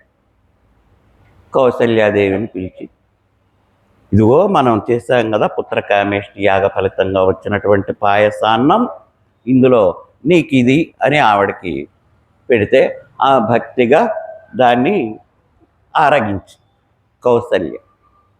తర్వాత సుమిత్ర మందిరానికి, సుమిత్రకు కూడా మళ్ళా ఆవిడకి ఇవ్వాల్సిన భాగం కూడా ఆవిడకి ఇచ్చాడు. ఆవిడ కూడా ఆనందపడ్డది. ఆ తర్వాత కైక అంతఃపురానికి వచ్చాడు, ఆవిడకి ఇచ్చాడు. ఇంకా కొంచెం ఉన్నది, ఆయనకు ఆలోచన వచ్చింది, ఇంకా కొంచెం మిగిలింది కదా, ఇదంతా దైవ సంఘటనలు సంకల్పాలండి. ఈ భాగాన్ని కౌసల్య పట్టమహిషి ఏది కావాలన్నా ఆమెకి అడగకుండానే దగ్గరకు వస్తాయి, కాళ్ళ దగ్గరికి. కైక నాకు చాలా ఇష్టమైనటువంటి ఇల్లాలు, కోపంతోటన్నా సాధించుకుంటుంది. కానీ ఏనాడు నోరు తెరిచి ఏమి అడగనటువంటి ఒక మహాసాధ్వి మహా ఇల్లాలు రామాయణంలో సుమిత్రాదేవి. గొప్ప తల్లి, ఏమి అడగ, తనేమిటో తన అంతఃపురం ఏంటో ఇంతే కానీ ఇది కావాలని కానీ ఇది చెయ్యాలని కానీ ఏనాడు కూడా అడిగేటటువంటి తత్వం లేనటువంటి ఒక గొప్ప పాత్ర రామాయణంలో సుమిత్ర. ఎప్పుడు పాపం ఏమీ అడగదు కదా, మిగిలింది ఏదో సుమిత్రకి ఇద్దాం కదా అనుకొని మళ్ళా సుమిత్రాదేవి అంతఃపురానికి. అంటే ఇప్పుడు కౌసల్య ఒక భాగం తీసుకుంది, కైక ఒక భాగం తీసుకుంది, సుమిత్ర దగ్గరకు వచ్చేసరికి 2 భాగాలు. సరే, 1 సంవత్సర కాలం గడిచింది, వీళ్ళు గర్భవతులైనారు. అది చైత్రమాసం శుద్ధ నవమి, మంచి పునర్వసు నక్షత్రం.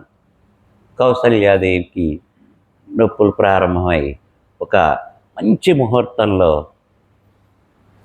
ఎవరిని, ఒక బ్రహ్మాండమైనటువంటి వాడు, ఎంత గొప్పవాడు, ఆదర్శ పురుషుడు, మర్యాద పురుషోత్తమ శ్రీరాముడు, మనోభిరామం నయనాభిరామం వచోభిరామం శ్రవణాభిరామం సదాభిరామం సతతాభిరామం వందే దాశరథించ రామం. ఒక మంచి ముహూర్తం లగ్నంలో కౌసల్య ప్రసవించింది. శ్రీరామచంద్రుడు భరత భూమి మీద మానవ రూపంలో ఉద్భవించాడు. ఆ తరువాత మరలా అదే రోజు ఈమె భరతుడు తల్లి కైక కూడా ప్రసవించడం జరిగింది. భరతుడు పుట్టాడు. అదే రోజు ఈమె ఇంకొక ఆమె ఉంది కదా సుమిత్ర, ఈమె ప్రసవించి ఈమె కవల పిల్లలు పుట్టారు. లక్ష్మణ శత్రుఘ్నుడు పుట్టారు. ఇక్కడ కారణం ఏంటి, మనకి 2 భాగాలు తీసుకు లక్ష్మణ శత్రుఘ్నులు పుట్టారు. ఇక్కడ సుమిత్ర గొప్పతనం ఏంటంటే ఈమె బిడ్డలైనటువంటి లక్ష్మణుడు ఎప్పుడూ రాముడి దగ్గర ఉంటాడు, శత్రుఘ్నుడు ఎప్పుడు భరతుడి దగ్గర. ఈమె దగ్గర ఎవరు ఉండరు, ఈమె దగ్గర ఎవరు ఉండరు అసలు. దాన్ని కానది ఎవరు దగ్గర ఉండరు. ఎప్పుడు లక్ష్మణుడు రామానుజుడుగా రాముడితో అనుసరణీయమే, శత్రుఘ్నుడు ఎప్పుడు భరతుడే. వీళ్ళిద్దరిది ఒక జంట, వాళ్ళిద్దరిది ఒక జంట. ఆ కైకాంతపురంలో వాళ్ళిద్దరు ఉంటారు, కౌసల్య అంతఃపురంలో వీళ్ళిద్దరు ఉంటారు. ఈ అంతఃపురంలో ఎవరు ఉండరు. ఎప్పుడన్నా వాళ్ళు ఎవరన్నా వస్తే కాసేపు వాళ్ళతోటి ముద్దులాడటం తప్ప అంతకంటే పెద్ద ఇదిగా ఉండేది కాదు. ఇట్లా 4 బిడ్డలు పుట్టారు. సరే, రాజుగారు దశరథ మహారాజు, ఇనవంశపు రాజు, సూర్యవంశపు రాజు, కోసల దేశపు రాజు, అయోధ్య నగర ప్రభువు దశరథ మహారాజు ఇంట్లో లేక 4 బిడ్డలు మగపిల్లలు పుడితే మామూలుగా ఉంటుందా? వాతావరణం చాలా బ్రహ్మాండంగా. అయోధ్య నగరం అంతా పండగే. అయోధ్య నగరం అంతా పండగ చేస్తుంది. ప్రతి ఇంట్లో పండగే. శ్రీరామనవమి మనకు పండగ కావట్లా. ప్రతి ఇంట్లో ఆనాడు కూడా అయోధ్య నగరంలో ప్రతి ఇంట పండగ వాతావరణం చక్కగా జరుపుకున్నారు. వీళ్ళందరూ కూడా కాస్త పెద్దవాళ్ళు అవుతున్నారు. రాముడు పారాడుతూ ఉన్నాడు. అసలు దశరథ మహారాజు ఆనందానికి అంతు లేదు. కౌసల్య, సుమిత్ర, కైకేయి వాళ్ళ సంతోషానికి అవధి లేదు. అక్కడ ఉండేటటువంటి మహర్షులు, ఆ పట్టణవాసులు అందరూ కూడా రాముణ్ణి చూడాలి, రాముణ్ణి చూడాలి, రాముణ్ణి చూడాలని కోరిక. ఆయన ఎక్కడో అంతఃపురంలో ఉంటాడు. దశరథ మహారాజు రాముడు పెరిగి పెద్దవాడైనప్పుడు ఆయన ఆడుకోవటానికి స్నేహితుల్ని కూడా కోటలోకే పిలిపించాడు. బయటికి పంపేవాడు కాదు ఒక్క క్షణం కూడా. ఎడబాసి ఉండలేనటువంటి వాడు. అట్లా ఆ బిడ్డల 4 తనే ఆడిస్తూ పెంచుతూ సాకుతూ, రాజపుత్రులు వాళ్ళకి కుదవే ఉంటుంది, చక్కగా వాళ్ళు పెరుగుతూ ఉన్నారు. ఈ చిన్నప్పుడు ఈ రాముడు వాళ్ళు పెరుగుతూ ఉన్నప్పుడు విశ్వనాథ సత్యనారాయణ గారు రామాయణ కల్పవృక్షంలో మహానుభావులు గొప్ప పద్యం రాస్తాడు. రామచంద్రుడు సర్వమూర్ధము భుజమును ఒత్తిదూతు పురుషులు తన్నెత్తికొనిన. చాలా వింతగా రాస్తారు ఆయన పద్యం, బాగా. రామచంద్రుణ్ణి ఎవరన్నా వచ్చి ఎత్తుకున్నారనుకో మగవాళ్ళు, సర్వమూర్ధము భుజములు ఒత్తి చూచు తన్నెత్తి కొనగా. రాముణ్ణి పురుషులు ఎవరన్నా ఎత్తుకుంటే ఇక్కడ తడుముతాడట.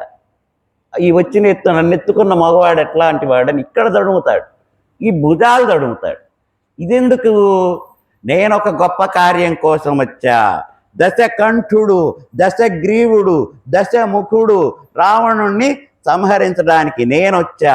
ఇందులో ఈ వచ్చిన వాళ్ళలో ఎవడన్నా రావణ లక్షణాలు ఉండి 10 తలకాయలుగా అక్కడ కనపడుతున్నా, 20 భుజాలుగా ఇక్కడ కనపడుతున్నా, ఇప్పుడే తీసి పారేద్దాం, ఒక పని అయిపోతుంది అని చమత్కారంగా ఆయన అక్కడ రాశాడు. అదే లక్ష్మణుట ఏం చేస్తాడు? లక్ష్మణుడు ముక్కు చెవులను తడుము ఎవ్వరేని అంగనలు తన్నెత్తికొనిగా. లక్ష్మణుని ఎవరైనా ఆడవాళ్ళు ఎత్తుకున్నారనుకోండి, ముక్కు చెవులు తడుముతాట. వాళ్ళకి ఎత్తుకోగానే ముక్కు పట్టుకుంటాడు, చెవులు పట్టుకుంటాడు. ఎందుకంటే ఆయన వచ్చింది శూర్పణఖ ముక్కు చెవులు కోయడానికి. ఆ శూర్పణఖ ముక్కు చెవులు తెగకపోతే రామాయణ కథే లేదు అసలు. అక్కడే మలుపు వచ్చింది. రామాయణంలో ప్రతి చోట మూడు మలుపులు ఉన్నాయి.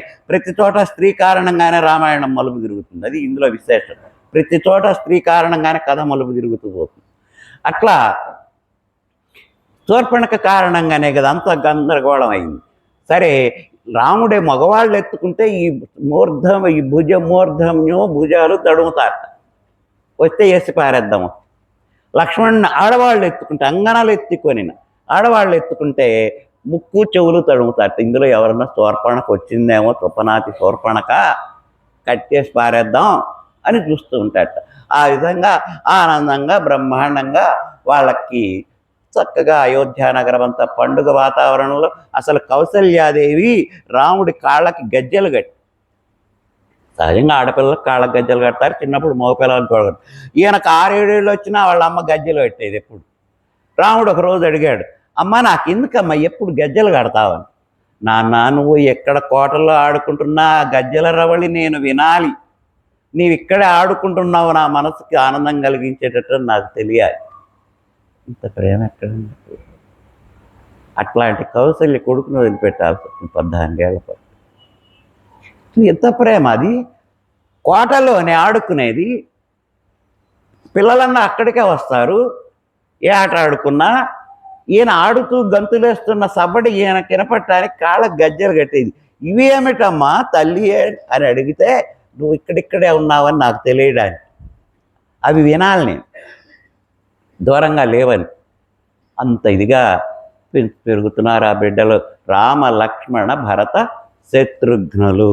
అయోధ్య నగరానికి రాజు దశరథ మహారాజు. ఆ రాజుకు రాణులు ముగ్గురు, కౌసల్య సుమిత్ర కైకేయి. నోము ఫలములై వారికి కలిగిరి కొమరులు నల్వురు, రామ లక్ష్మణ భరత శత్రుఘ్నులు. ఏమి పాటలండి, ఏమి పాటలండి. శ్రీరామనవమి నాడు ఇప్పటికీ ఉంటుంది. అసలు కథ మొత్తం పిల్లలకి మా చిన్నప్పుడు స్కూళ్ళల్లో పెట్టేవాళ్ళు, మైక్లో పాటలు పెట్టేవాళ్ళు. పొద్దున మధ్యాహ్నం పూట ఖాళీ టైంలో మైక్ పెట్టి ఈ పాటలు పెట్టేవాళ్ళు. అప్పుడే తెలిసిన, అప్పుడు మేము గ్రహించాం అయోధ్యానగరం అనే దానికి దశరథ మహారాజు ఉన్నట్ట, ఆయన కౌసల్య సుమిత్ర కైకేయిని ముగ్గురు భార్యలు ఉన్నట్ట, ముగ్గురికి కలిపి రామలక్ష్మణ భరత శత్రుఘ్న అనే నలుగురు కుమారులు కలిగాట. అందులో గడియలేని రఘురాముని విడచి బ్రతుకలేని ఆ భూజాని కౌశికయాగము కాచిరమ్మని పంపెను రాజీన దయాళుని. అసలు ఏంటండి ఆ కథ, ఆ పాటలు ఏంటి అల్లే అవన్నీ పాడారు. ఏమన్నా ఇట్లాంటి పాట వింటున్నారా మనం ఇవాళ? తెలుసా అసలు మనకి? ఇంకా ఏమన్నా కాస్త జ్ఞానం ఉందంటే ఇదిగో ఆనాడు అట్లాంటివి వినడం వల్లనే మనకి ఇట్లాంటి జ్ఞానం కాస్త ఉన్నది, ఆ పౌరాణిక జ్ఞానం. అదే మనల్ని కాస్త నడిపిస్తున్నది ఇప్పటికీ ఆరోగ్యాలతో. అట్లా అక్కడక్కడే ఆడుకుంటూ వాళ్ళు ఉంటూ ఉండే సమయంలో సరే కాలచక్రం తిరుగుతూ ఉన్నది. కాలక్రమేణ జగత పరివర్తమాన, కాలచక్రం ప్రకారం జగత్తు తిరుగుతూనే ఉంటుంది, అదేమి ఆగదు కదా. వీళ్ళు పెరిగి పెద్దవాళ్ళు అవుతున్నారు, దాదాపు 7-8 అట్లా వయసుల వాళ్ళు అవుతున్నారు. ఇంతలోకి అనుకోకుండా ఒక అశనిపాతం రానే వచ్చి పడ్డది. ఒకరోజు దశరథ మహారాజు కొలువు తీరి కూర్చున్నాడు, పక్కన రాముడిని కూర్చోబెట్టుకుంటాడు సింహాసనం. తండ్రి కదా, రావణ్ణి పక్కన కూర్చోబెట్టుకుంటాడు, తోడ మీద పరిపాలన చేస్తాడు. కూర్చొని పరిపాలన సాగుతున్నది. ఆ దిక్మునులు వాళ్ళందరూ కూడా కూర్చొని ఉన్నారు. ఇంతలోకి ఒక భటుడు వచ్చి, అయ్యా విశ్వామిత్రుల వారు వస్తున్నారు, విశ్వామిత్రుల వారు వస్తున్నారు అని చెప్పాడు. మహర్షి, రాజర్షి విశ్వామిత్రుడు, బ్రహ్మాండమైనటువంటి రాజర్షి. విశ్వామిత్రుల వారు వస్తున్నారు, విశ్వామిత్రుల వారు. దశరథ మహారాజు ఎదురెళ్ళి ఆయనకి కాళ్ళు గడిగి స్వాగతం పలికి తీసుకొచ్చి ఉచితాసనం మీద కూర్చోబెట్టాడు. యోగక్షేమాలు విచారించాడు. ఏమయ్యా ఎట్లా ఉన్నావు, ఏంటి రాజ్యపరం బాబు? చూడండి, వెనకటి రోజుల్లో మునులు రాజ్యానికి సంబంధించినటువంటి విషయాలు వాళ్ళ ఆశ్రమాల్లో ఉన్న ఆలోచించేవాళ్ళు. ఈ రాజు యొక్క ఆడవర్ణ్య ఆశ్రమాల్లో మనం ఉన్నాం. ఈ రాజు క్షేమాన్ని మనం ఎప్పుడు కాంక్షించవలసినటువంటి వాడు. కాబట్టి వచ్చే ఈతి బాధ అయినా కరువు కాటకమైనా వాళ్ళు తపోదృష్టితో ముందే గమనించి హెచ్చరించేవాళ్ళు రాజుని. ఇదిగో ఇట్లాంటి రాబోతున్నది, ముందే ఈ యాగం చేసి రక్షణ పొందు, ఇట్లాంటి ఇబ్బందులు రాబోతున్నాయి, ఆహారం నిల్వలు పెట్టుకో, ఒక 2-3 ఏళ్లలో కరువు రాబోతున్నది, ఆహార నిల్వలు పెట్టుకో. ఆ మహానుభావులు అంతే చెప్పారు. ఈ మహానుభావులు వాళ్ళని అంతే గౌరవించారు. వాళ్ళ అడవుల్లో ఉండేవాడు. అప్పుడప్పుడు వీళ్ళు మహర్షులను చూడటానికి వెళ్ళి ఆశీర్వాదం తీసుకొని వచ్చేవాళ్ళు. వెళ్ళి విషయాలన్నీ చెబితే వాళ్ళు యోగక్షేమాలన్నీ అడిగి, ఏం పర్వాలేదు, బాగానే ఉంది, ఇక్కడి నుంచి మా తపోరక్షణ నీకుంటుంది అని దీవించి పంపించేవాళ్ళు. అంతే, అంత మునిభక్తి గురుభక్తి వాళ్ళకుండేది. అంత రాజు భక్తి, రాజు మీద ఉండేటటువంటి అనురాగ వాత్సల్యాలు, శిష్య వాత్సల్యాలు ఆ మహర్షులకు ఉండేవి ఆ రోజులు. అందుకే రామచంద్రుడు పరిపాలించినటువంటి రామరాజ్యాలు అవన్నీ అట్లా ఉండేవి. సరే, ఇక కూర్చున్నారు, యోగక్షేమాలన్నీ అడిగారు. అడిగిన తర్వాత విశ్వామిత్రుడు, దశరథ మహారాజా మీ సూర్యవంశం వాళ్ళు చాలా గొప్పవాళ్ళు కదా. అవును, మేమే గొప్పవాళ్ళు అన్నాడు ఆయన. ఈ గొప్పవాళ్లే కానీ నేను ఒక పని మీద వచ్చానయ్యా నీ దగ్గరికి, సెలవివ్వండి, అవశ్యం నెరవేరుస్తా, సెలవివ్వండి. మీరు అసలు ఏమిటి ఈ సందేహం ఏంటి, మీరు ముందు ఆజ్ఞాపించండి అన్నాడు. తర్వాత నీ మనసు ఏమన్నా నొచ్చుకుంటుందేమో, అట్లాంటి ఆలోచన మీరు పెట్టుకోవాలి. ఇట్లాంటి ఆలోచనలే ఉండదు. సూర్యవంశపు రాజులు, ఈనవంశపు రాజులు అంటే ఏమనుకున్నారు, ఇట్లాంటిది ఏమీ ఉండదు. ఎందుకైనా నేను సందేహిస్తున్నానన్నాడు. మీకు ఆ సందేహమే అక్కర్లా, కావాలి అడగండి. నేను ఈ మధ్య యజ్ఞం ఒకటి చేస్తున్నానయ్యా అడవుల్లో, మీ క్షేమాల కోసం మేమేం చేసినా. కానీ ఆ యజ్ఞానికి మారీచ, సుబాహు, తాటక అనేటటువంటి మానమైనటువంటి 3 రాక్షసులు వచ్చి నాశనం చేస్తున్నారు. ఎక్కడెక్కడి నుంచో కళేబరాలు తెచ్చేస్తున్నారు, ఎక్కడెక్కడి నుంచో కడవలు రక్తం తెచ్చిపోస్తున్నారు, నానా భీభత్సం చేసి పాడు చేస్తున్నారండి యజ్ఞాన్ని. మాకు యజ్ఞ రక్షకులు కావాలి అని అడిగాడు. యజ్ఞ రక్షకులే కదా, నేను వస్తాను సైన్యాన్ని తీసుకొని. అట్లా కాదు, నాకు యజ్ఞ రక్షకులే కావాలి, ఆ యజ్ఞాన్ని కాపాడగలిగిన వాళ్ళే కావాలి. మరి చెప్పండి ఎవరు కావాలని? అదే ముందు అదే అడుగుతున్నాను. నేను అడిగిన దానికి నువ్వు కాదనకుండా అంగీకరిస్తా. ఈయననుకున్నాడు తను కాక ఇంకా కొంతమందిని ఎవరినన్నా వీరాది వీరులను అడుగుతాడేమో అనుకున్నాడు. లేదండి, మీరు సందేహించకుండా అడగండి, ఇస్తాం, యజ్ఞరక్షణ చేయిస్తాను. ఏమీ లేదు, నువ్వు పెద్ద పనేం కాదు అది. నీ కొడుకులైన రామలక్ష్మణులు కాస్త యజ్ఞరక్షానికి పంపు. ఇంత వీరాలు పోయిన దశరథ మహారాజు గుండె పగిలిపోయింది. రామలక్ష్మణుల, ఇది రాముడు లక్ష్మణుడ, పిల్లలు బాలురు, వాళ్ళనే యజ్ఞరక్షణ వాళ్ళే కావాలి. ఈయనంత ఆలోచిస్తున్నాడు. ఏమిటి ఈ వైపరీత్యం, ఈ పరీక్ష ఏమిటి? వాళ్ళని వదిలిపెట్టి నేను ఉండలేనుగా స్వామి. మాట తప్పు ఇన్నాళ్ళు లేని మచ్చ నీవు తలటం నీతోటే మొదలవుతుంది సూర్యవంశాన్ని. కానీ ఉండి వెళ్ళిపోతాం. విశ్వామిత్రుడి కోపం వచ్చిందంటే అది మహాప్రళయం. అది ప్రళయ రూపంగా పరిణమించటం కాకుండా ముందు వాళ్ళ వంశంలో మొదటి మాట తప్పిన వాడికి ఇతనే ఉంటాడు. పరీక్ష సాపేక్షంగా ఆయన కళ్ళి చూస్తాడు. వశిష్ఠుడు ఆయన కుల పురోహితుడు ఎప్పుడు పక్కన ఉంటాడు కదా, ఆయన బాగోగులు, వాళ్ళ బాగోగులు చూసేది ఆయన. ఈ వశిష్ఠుడే ఈ రాముడికి పేరు పెట్టిన ఆయన శ్రీరాముడు అని. మనకి అది చెప్పాలి. అసలు రాముడికి రాముడు అని ఎందుకు పేరు పెట్టారు? నారాయణ మంత్రంలో ఓం నమో నారాయణ, ఓం కామన్ తీసేయండి, నమో నారాయణాయలో రెండో అక్షరం నారాయణలో రా, పంచాక్షరి నమశివాయలో మా రెండో అక్షరం. ఈ రామ అంటే నారాయణ మంత్రం పంచాక్షరి కలిపేటట్టు, కలిసి వచ్చేటట్టు వశిష్ఠుల వారు పేరు పెట్టాడు రామ అని. అదే మనకు శ్లోకం ఉంది కదా, శ్రీరామ రామ రామేతి రమే రామే మనోరమే సహస్రనామ తత్తుల్యం రామనామవరాననే. శ్రీరామ రామ రామేతి రమే రామే మనోరమే సహస్రనామ తత్తుల్యం రామనామవరాననే.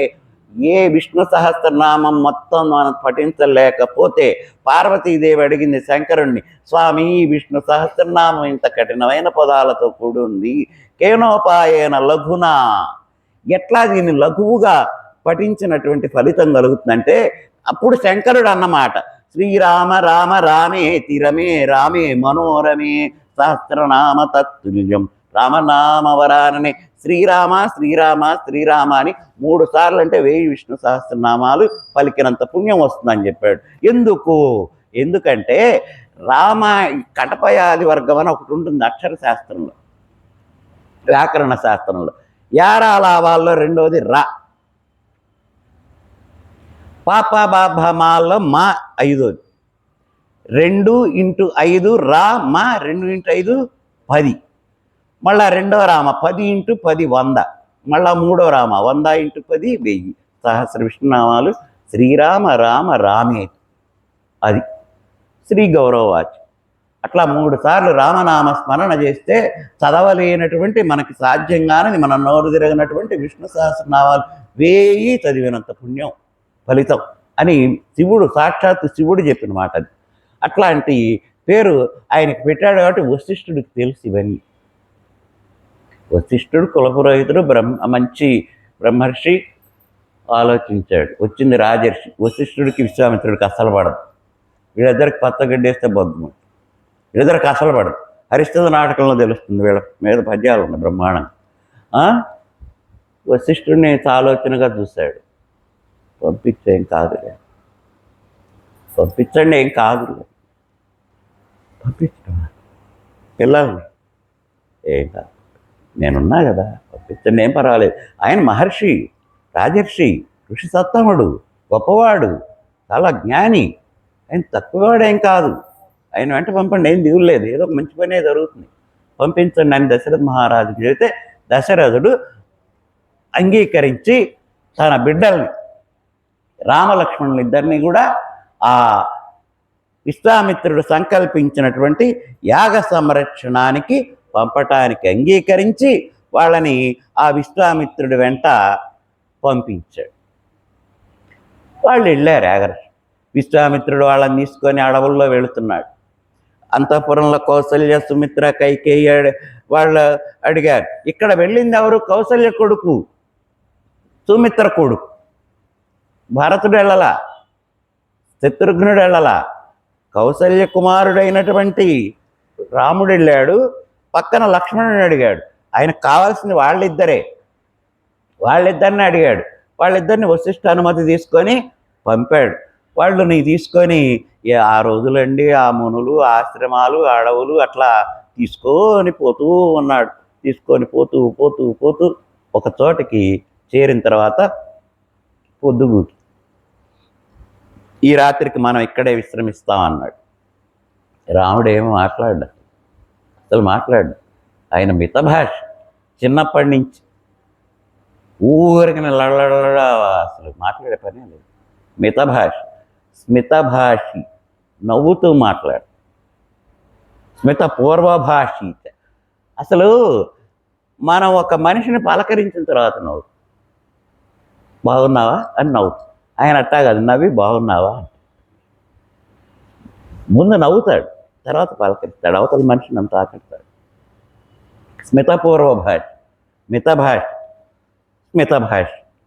ఏమి చిన్నప్పుడు లేదు, పెద్దప్పుడు లేదు, మాట చాలా అన్నది ఎక్కువ.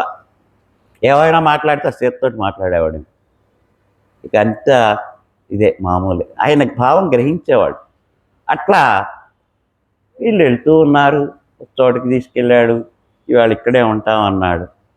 వీళ్ళనైతే పంపించాడు దశరథుడు, గుండె ధైర్యం చేసుకొని వశిష్ఠుల వారు చెప్పినట్టుగా. కానీ ఆ ఇంటి దగ్గర ఎంత బాధపడుతుంటాడు. వాళ్ళు వెళ్ళిన తర్వాత పొద్దు గోకింది. 6:30, 7 అట్లా టైం అయినప్పుడు ఆయనకి ఒక్కసారి బిడ్డలు గుర్తొచ్చారు. ఇక కౌసల్య పొద్దున్న నుంచి బాధపడుతూనే ఉంది. కైక అయితే అసలు రాముడు వదిలిపెట్టి ఉండదండి. కౌసల్యన్న ఇంకా బయటికి పంపించడానికి అంగీకరిస్తుంది, ఆడుకోవటానికన్నా. కైక అసలు రాముడిని వదిలిపెట్టి ఉండదు. రాముడు అంటే ఎక్కువ ప్రేమ రామాయణంలో కైకకే. ఎట్టా పరిణమిస్తున్న తర్వాత ఆమెకే ఎక్కువ ప్రేమ రాముడు. మనం ఇందాక చెప్పుకున్నామే, రామాయ రామభద్రాయ రామచంద్రాయ వేధసే రఘునాథాయ నాథాయ సీతాయా పతయే నమః. రాముడిని ఎవరెవరు ఎట్లా పిలుస్తారో చెబుతాడు ఆ శ్లోకంలో. రామాయ అని దశరథ మహారాజు పిలుస్తారట. రామా, నాయన రామచంద్ర, రామా అని పిలుస్తారట దశరథుడు. ఇంకేం విశేషణాలు తగిలిస్తాడు, ఆయనకి అదే గొప్ప పేరు. రామభద్రాయ, కౌసల్య రామభద్ర అని పిలుస్తుంది. కౌసల్య రామభద్ర అని పిలుస్తుంది. మీకు ఇది విషయం లౌకిస్మాలో కూడా ఒక చోట ఉంది. నాయన రామభద్ర అంటుంది. అట్లా ఆమె రామభద్రుడు అని పిలుస్తుంది. రామచంద్రాయ, కైక రామచంద్రుడు అని పిలుస్తుంది. వేధసే, వశిష్ఠుల వారు వేదవిధుడా అని పిలుస్తారు. రామాయ రామభద్రాయ రామచంద్రాయ వేధసే రఘునాథాయ, రఘునాథ అని మిగతా బంధువర్గం, మంత్రివర్గం వాళ్ళు పిలుస్తారు. నాథాయ, సీతాదేవి భర్త కాబట్టి నాథ అని పిలుస్తుంది. ఇక సీతాయా పతయే నమః అని ఒకళ్ళు పిలుస్తారు. అయోధ్యలో కాదు, జనక మహారాజు విదేహ రాజ్యంలో సీతాపతి అంటారు రాముడు. వాళ్ళు చూడండి, వాళ్ళకి సీత సీత సీత మా రాజకుమార్తె, మా యువరాణి, మా అమ్మాయి అనేదే కానీ ఆయన మా అల్లుడే అనుకున్నారు. దేవుడైన మా దేశపు అల్లుడు అనుకున్నారు కానీ గొప్పవాడు అనుకోలే వాళ్ళు. గొప్పవాడైతే అవుగాక మా సీతాదేవి భర్త, మా సీతాదేవి భర్త ఆ వెళ్ళే ఆయనే బలానా ఆయన అని చెబితే చాలా గొప్పగా పాపం గౌరవనీయుడు, మంచి వ్యక్తి, ఆదర్శ పురుషుడు ఏదో అనుకుంటారు. ఆ వెళ్ళే ఆడ వెంకటలక్ష్మి మొగుడు అంటే ఇక్కడ ఎవరిది కీర్తి? అది వెంకటలక్ష్మి కీర్తి అంత విస్తృతంగా ఉంది. మంచో చెడో ఆ వెళ్ళే ఆడ వెంకటలక్ష్మి మొగుడు. వాడికి ఒక పేరు ఏడిచిందిగా, వాడు ఒక మనిషిగా గూళ్ళో పట్టణంలో అట్లా. అందుకని వాళ్ళు అట్లానే సీతాపతి అనేవాళ్ళు. రామాయ అని దశరథుడు, రామభద్రాయ అని కౌసల్య, రామచంద్రాయ అని కైక, వేదస్య అని వశిష్ఠుడు, రఘునాథాయ అని మంత్రులు, నాథాయ అని సీత, సీతాయాపతే నమః అని విదేహ దేశం వాళ్ళు అనేవాళ్ళు. ఆయన అట్లా పిలిచేవాళ్ళు. అందరు రకరకాలుగా పిలుచుకునేవాళ్ళు. మనం ఏమంటాం? మా శ్రీరామచంద్రుడు, రామచంద్రమూర్తి మనకి శ్రీరాముడు అని మనం పిలుచుకుంటాం. అట్లా వీళ్ళు వెళ్ళిపోయిన తర్వాత ఆ రోజు రాత్రి సాయంత్రం 6:30, 7 అయింది. పాపం ఎవరైనా తల్లి తండ్రి పొద్దున్న నుంచి పిల్లలు ఎట్లా ఉన్నా, ఏ ఊళ్ళో ఉన్నా సాయంత్రం వేళ గుర్తొస్తారు. సహజం అది ఒక సహజాతం. సాయంత్రం వేళ గుర్తొస్తారు. ఇవాళ పిల్లాడు ఎట్లున్నాడో, ఏం చేశాడో, ఆ పెద్దవాడైతే ఆఫీస్కి వెళ్ళొచ్చాడో లేదో, రెండోవాడు హాస్టల్లో ఉన్నాడు, ఈ పూట ఎట్లున్నాడో, పొద్దున్న తిన్నాడో లేదో, పిచ్చాదవా ఏదో అనుకుంటారు. సాయంత్రం వయసుకి గుర్తొస్తారు బాగా. దశరథ మహారాజు సాయంత్రం అవగానే పిల్లలు గుర్తొచ్చి అనుకున్నట్ట, అసలు నేనెక్కిన మనిషిని, నేనేం రాజుని, పిచ్చోడిని, ఆ ముని ఆయన గడ్డాలు ఆయన అడగటం ఏంటి, ఈ అడ్డాల్లో బిడ్డలను పంపటం ఏంటి, ఆ వశిష్ఠుల వారు కూడా పంపు నీకేం కాదు. ఇప్పుడు ఏమైంది? వశిష్ఠుల వారు చక్కగా తన ఆ రూమ్లోకి వెళ్ళి ఆయన ఉన్నాడు.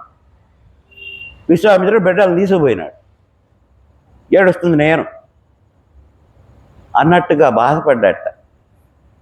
నా యజ్ఞ ఫలమును నట్టడవులలోన తానెట్లు దిప్పునో తాపసుండు.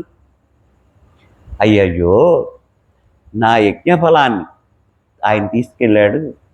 ఎవరు? విశ్వామిత్రుడు. తన యజ్ఞాన్ని కాపాడుకోవటానికి. నా యజ్ఞ ఫలమున నట్టడవులలోన చెట్టు దిప్పునో తాపసుండు. ఎట్లా నడిపిస్తున్నాడో అడవుల్లో. మరి మునుల వెనక గౌరవనీయులైన గురువులు, మునులు వాళ్ళ వెనక చెప్పులతోటి వెళ్ళారు. ఎంత రాజపుత్రులైన కాళ్ళు చెప్పులు లేవు. బిడ్డలు అసలు కసికందిపోతాయి పాదాలు, రాముడి పాదాలు. అట్లాంటి రాముడి పాదాలు ఎంత బాధపడుతున్నాయో, ఆ లక్ష్మణుడు అన్నానే అనుసరిస్తూ అతను ఎంత బాధపడుతున్నాడో అని ఆయన మంచి చక్కటి గొప్ప ఇది భావిస్తాడు. నా యజ్ఞ ఫలమును నట్టడవులలోన తానెట్లు తిప్పునో తాపసుండు. ఆయనకే తాపస్సు. వాళ్ళు ఎప్పుడు చెప్పులు లేకుండా ఎట్లా పడితే అట్లా అడవుల్లో తిరుగుతారు. కోసురాళ్ళు గీచుకుపోతున్నా, దుంపలు గుచ్చుకుంటున్నా వాళ్ళకి అలవాటు. కానీ పద్మాల లాంటి కాళ్ళు, పద్మపాదుడు, చరణారవిందుడు అయినటువంటి నా రామచంద్రుడు, నా బిడ్డ, నా యజ్ఞ ఫలమును నట్టడవులలోన తారెట్లు దిప్పునో తాపసుండు. నా యజ్ఞ ఫలాన్ని, నేను యజ్ఞం చేస్తే పుట్టిన నా యజ్ఞ ఫలితం, నా పండు, యజ్ఞవరాల పంట, ఆ పండుని తానెట్లు దిప్పునో తాపసుండు. తన యజ్ఞాన్ని రక్షించుకోవడానికి తీసుకెళ్ళాడు. ఆ అడవుల్లో ఎట్లా తిప్పుతున్నాడో కదా. ఆకటి వేళల అన్నమేమియుడున కౌసల్యసుతున కా కౌశికుండు. ఆకలి అవుతుంది మా బిడ్డకి. ఆకలి అయితే ఇక్కడ కౌసల్యసుతుడికి అంటున్నాడు. కౌసల్య తల్లి పెట్టినట్టు బిడ్డకి ఎవరు అన్నం పెట్టరు కదా. చక్కగా ఇంట్లో గోరుముద్దలు బంగారపు గిన్నెల్లో ఎత్తుకొని చందమామ రావే, జాబిల్లి రావే అని చూపిస్తూ సౌదోపర భాగాల్లో తిప్పుతూ పెట్టేటటువంటి తల్లి, అట్లా ప్రేమగా అన్నం పెట్టేటటువంటి తల్లి ఇప్పుడు అక్కడ లేదు కదా. ఆకటి వేళల అన్నమేమియుడున కౌసల్యసుతున కా కౌశికుడు. నా బిడ్డ అసలు మాట్లాడు, ఆకలైనా చెప్పడు. వాళ్ళ అమ్మే, నాన్న నీకు ఆకలి అవుతుంది, అన్నం తిందుగాని రా అని పెట్టేటటువంటి కౌసల్య ప్రేమగా. ఇప్పుడు కౌసల్య లేదుగా అక్కడ. ఆయన ఎట్లా తిప్పుకుంటున్నాడో. ఆకలి అంటే బిడ్డలు అసలు అడగరు వీళ్ళు. ఒకవేళ అడిగినా ఆయన ఏం పెడతాడు అడవుల్లో? ఏమైనా వెన్న మేగడలు పెడతాడా? జానపదులు అంటారులే రామాయణంలో, వెన్న మేగడలు పెట్టవయ్యా మునివరా అని. మా అబ్బాయికి వెన్న మేగడలు ఇష్టమయ్యా, వెన్న మేగడలు పెట్టవయ్యా మునివరా అంటారు. ఆయన ఎక్కడ వెన్న మేగడలు పెడతాడు అడవుల్లో? చిలకడ దుంపలు, ఆ దుంపలు ఈ దుంపలు పెడతాడు. అట్లా ఆకటి వేళల అన్నమేమియుడున కౌసల్యస్తుతున కౌశికుండు రాజీవనేత్రుడు రాత్రులు శయనింప తల్పమేమిచ్చునో తపశివరుడు. మావాడు రాజీవనేత్రుడు, పద్మాలు లాంటి కన్నులు గలవాడు. పద్మాలు సాయంత్రం కాగానే ముడుచుకుపోతాయి, సూర్యుడు వచ్చినప్పుడే వికసిస్తాయి ఉదయాన్ని. మా అబ్బాయి పొద్దుగోకంగానే ఆ పద్మాలు లాంటి కళ్ళు మూసుకుపోయి నిద్రకు వస్తాడు 6:30-7 రాత్రులు శయనింప.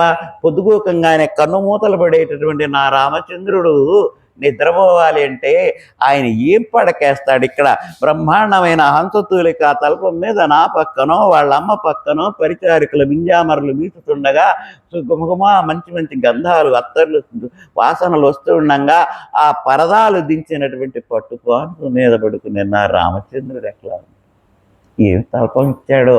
వాళ్ళు ఏమిస్తారు? ఒక నార చాపిస్తారు, నారతోటో వెదురు ఈ దర్భాలతోటో అల్లిన చాప. అది గుచ్చుకుంటూ ఉంటుంది. మునుల పడకలు అవే, దర్భాసనాల మీద కూర్చుంటారు. అట్లాంటి చాప వేసుకొని రాత్రిపూట దర్భ చాప వేసుకొని పడుకుంటారు. అసలు మనం ఒక విధంగా చూస్తే అదే ఆరోగ్యం కూడా. ఆక్యుపంక్చర్ అని వాడు మనం అంటున్నావే గుచ్చుకుంటుంటే మన వెనక నొలక మంచాలు ఎంత ఆరోగ్యము. ఇవాళ అక్కడ నొలక మంచం కనపడుతుందా? అసలు లేదు, మంచమే లేదు. అది నల్లేవాడు వెనకటి రోజుల్లో అల్లుడికి నొలక మంచం వచ్చాడని అడిగేవాళ్ళు క్వాలిఫికేషన్. అది ఒక పెద్ద ఎంఏనో ఎంపీ పిహెచ్డీ. నొలక మంచం అల్లడం వచ్చా మీ అబ్బాయికి? అది అల్లాలి, అలితే మంచి అల్లుడే. అల్లకం వస్తే అల్లుడే, మంచి అల్లుడు. ఇదేమో ఇదండి నొలక మంచాల. కానీ అది ఆరోగ్య సూత్రం ఆ రోజు. కనుక అట్లాంటి ఆ రోజుల్లో మన పూర్వీకులు చక్కగా గోగునారో జనపనారో తోటి వెళ్ళినటువంటి మంచాలు వేసుకొని దాని మీద వీలుంటే ఒక గుడ్డ తుడుగుడ్డ పరుచుకునేవాడు, దుప్పటి దిండుంటే వేసుకున్నాడు, లేకపోతే కాళ్ళకట్ట తాడు వేరు. నొలక మంచం అల్లడానికి ఏదో మూడు పుల్లలు పెడతారు. పుల్లలు పెట్టి ఇల్లు కట్టడం అంటారు. ఆ 3 పుల్లలు పెట్టి ఇల్లు కట్టడం, మళ్ళీ దాన్ని తిప్పుకురావడం. అట్లా కట్టేవాళ్ళు. ముందు కాళ్ళకట్ట తాడు బిగించి దానికి కర్ర బిగించి ఇక్కడి నుంచి చేస్తారు. అదొక పెద్ద విద్య ఆ రోజుల్లో. అట్లాంటి మంచాల మీద పడుకొని వాళ్ళు ఆరోగ్యంగా ఉన్నారు. చింతకాయ పచ్చడి, గోంగూర పచ్చడి తిని వాళ్ళు ఆరోగ్యంగా ఉన్నారు. పంచపచ్చ పరవాన్నాలు తిని జుమోటో, సుమోటో, ఎమోటో, టమోటోలు తిని మనం ఇట్లా ఏడుస్తున్నాం. ఇవాళ ఎక్కడుంది? ఇళ్లలో సరిగ్గా పదార్థాలు వండుకొని పొద్దుగు కిందంటే ఆర్డర్ వాడే ప్యాకెట్. అట్లాంటి మునుల దగ్గర ఏముంటాయి? ఆశ్రమాల్లో వాళ్ళు పడుకుంటే నేల మీద పడుకుంటారు, లేకపోతే ఇది పడకేసుకొని పడుకుంటారు. వాళ్ళు కష్టాన్ని సుఖాన్ని ఏమీ ఒకటిగానే భావిస్తారు. అందుకే వాళ్ళు మునులు. కష్టం వచ్చినా సుఖంగానే ఉంటారు, సుఖం వచ్చినా సుఖంగానే ఉంటారు. ఏది తలచరు. అన్నీ తలచేవాడు ఆశ్రమంలో ఎందుకుంటాడు? చక్కగా ఇక్కడ ఉంటాడు. అయితే అట్లా రాజీవనేత్రుల రాత్రులు శయనింప తల్పమేమిచ్చునో తపశివరుడు చిరుత బాలుని పైన చెలరేగ కుందరో రక్కసము కల అరణ్యసీమ. ఈ విశ్వామిత్రుడు వెళ్ళి ఒక చిరుత బాలుని తీసుకొచ్చాడు. వాడానికి ఇంకో పిల్లాడు వచ్చాడు. ఈ ముక్కుబచ్చలారని పిల్లలట మనల్ని ఏదో చేస్తారట, వీళ్ళని చూసి మనం భయపడాలట అని ఏమన్నా రాక్షసులు భయపడతారా? విశ్వామిత్రులు లాంటి మహర్షుల యొక్క తపశక్తికే భయపడినటువంటి ఆ రావణానుసరులైనటువంటి మారీచు తాటకిలు ఈ చిన్నపిల్లలకి భయపడతారా? అందుకని ఏమంటున్నాడు? చిరుత బాలుని పైన చెలరేగ కుందురో రక్కస మోకల అరణ్యసీమ. ఆ రక్కస మోకలు వీ పిల్లల్లే, పాపంలే, పిల్లల్లే అని వచ్చి ముద్దు పెట్టుకొని పంపిస్తాయా? యజ్ఞాన్ని పాడి చేస్తాయి, వీళ్ళని కూడా ఏదో ఒకటి చేస్తాయి అని అదొక దిగులు. మాట నిలుపుకొనగా మౌని వరుని వెంట పంపవలసి వచ్చే బాలరాం. మాట నిలుపుకోవడం కోసం, వంశాచారం ప్రకారం మాట నిలుపుకోవడం కోసం ముని వెంట పంపవలసి వచ్చింది ఎవరిని? బాలరాము. చిన్నవాడిని. ఎంత బాగుంటాడండి అసలు. అసలు రాముడి అందం చూడాలంటే సీతా కళ్యాణంలో చూడాలి. రేపు చెబుతాకు బాలకాండం చివరిలో. అసలు ఆ చక్కటి నామాలు నీలమేఘశ్యాముడు. నీలమేఘఛాయబూలు దేహము వాడు, ధవళాద్యపత్ర నేత్రముల వాడు, కంబు సన్నిభమైన కంఠంబు గలవాడు, కంబు సన్నిభమైన కంఠంబు గలవాడు, ఘనమైన దుంది విస్వనము వాడు, తిన్ననై కనుపట్టు దీర్ఘ బాహులవాడు, చక్కని పీన వక్షమ్ము వాడు, పద్మరేఖలు గలుగు పదయుగంబులవాడు, పద్మరేఖలు గలుగు పదయుగంబులవాడు, చక్కని పీనవక్షమ్ము వాడు. అట్లాంటి వాడు.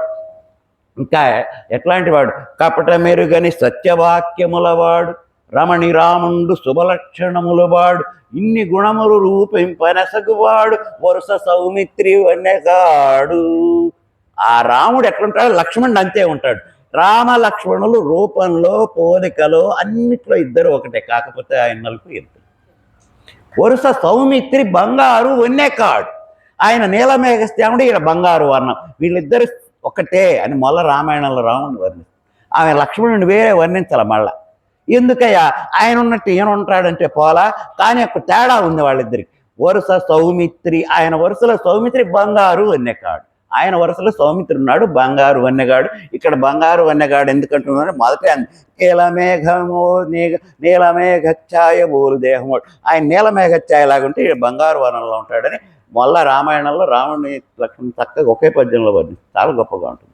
అట్లా ఇక పోతన గారికి సాక్షాత్కరించిన రాముడు అసలు ఇంకా ఆయన ఒక మంచి వయస్సులో ఉన్నటువంటి మెరుగు చెంగటనున్న మేఘంబు కైబడి వివిధ చెంగటనుండ నొప్పువాడు, చంద్రమండల సుధాసారము పోలికి మొగమున చిరు నవ్వు మొలుచువాడు, వల్లీయుత తమాల వసుమతీజము భంగిబలు విల్లు మూపున బరగువాడు, నీలనగాగ్ర సన్నిహిత భానుని భంగి ఘన కిరీటము తలగలుగువాడు, పుండరీక యుగములు కన్నులవాడు, వెడద యురమువాడు, విపుల భద్రమూర్తివాడు, రాజముఖ్యుడొక్కడు నా కన్నుగవకు ఎదుర కానబడి అని పోతన గారు రెచ్చిపోతాడు ఆ రాముడిని.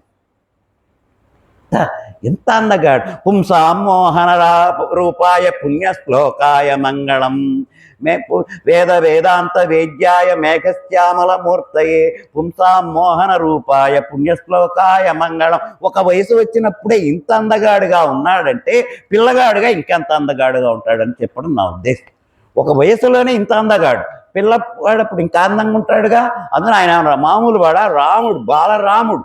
అట్లాంటి నా రాముడు ఎన్ని కష్టాలు పడుతున్నాడో కదా అని మాట నిరుపుకొనక మౌని వర్ణిమంట పంపవలసి వచ్చే బాలరాం యాగ రక్షణ మన ఆట పాటలా?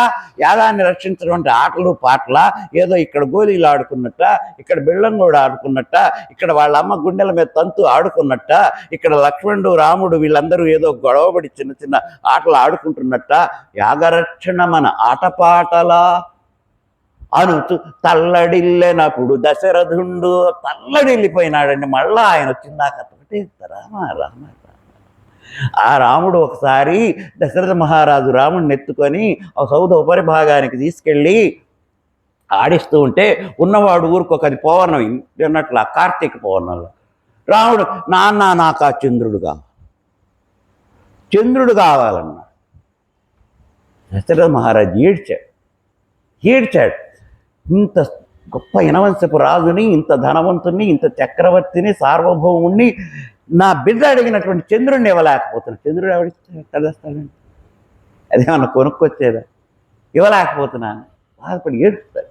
అప్పుడు సుమంత్రుడు వచ్చి మీరు బాధపడవచ్చు అని తీసుకెళ్ళి కిందకెళ్ళి ఒక పెద్ద ఇంత అద్దం తెచ్చి గోడ కానిస్తాడు. బాగా పైన పిట్టగోడ రాముడు చూపిస్తే అద్దం పౌర్ణమి వెన్నెల కదా బాగా కనపడుతుంది. చంద్రుడు వచ్చి అందులో ఇదిగో చంద్రుడు అన్నాడు సుమంతుడు. రాముడు వెళ్ళి ఆ చంద్రుడు దొరికాడు అద్దాన్ని గీరుతున్నాడు. అప్పుడు దశరథ మహారాజు విపరీతమైనటువంటి సంతోషం బట్టి, అబ్బా నా బిడ్డ వాడికి రాముడు కాదు చంద్రుడు నవ్వినట్టు నవ్వుతున్నాడు, ఎంత చక్కగా నవ్వుతున్నాడో, రామచంద్రుడయ్యా అని మురిసిపోయినాడు. మగపిల్లలంటే పెద్ద కొడుకు అంటే తండ్రికి ఇంత ప్రేమే ఉంటుంది. ఆ తర్వాత వాళ్ళు ఈ ప్రేమను మీ మీద గౌరవాన్ని చూపిస్తున్నారు లేదా మీ మనసులో ఆలోచించు. అట్లాంటి మన కుటుంబ కథ ఒక మానసిక ఇవే స్థితిలే అవి. అట్లా వాళ్ళు విశ్వామిత్రుడు చేస్తున్నటువంటి యాగ సంరక్షణానికి వెళ్ళారు. వెళ్ళిన తర్వాత ఇక వెళ్ళారు. ఇక ఒక రోజున మరుసటి రోజు తెల్లవారింది.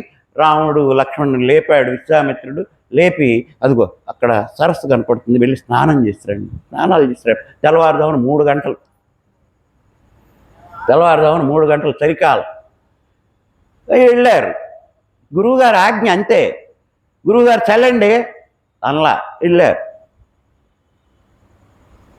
లక్ష్మణుడు అన్న కళ్ళు చూస్తాడు. అన్నా అటు చూడు అన్నాడు. అటు చూపించాడు.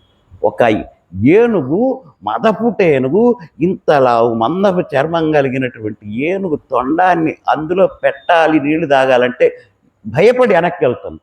తొండం పెట్టడానికి గడ్డగట్టి ఉన్నాయి నీళ్ళు. చలి, అడవిలో చలి, ఇంకా చలికాలం అని.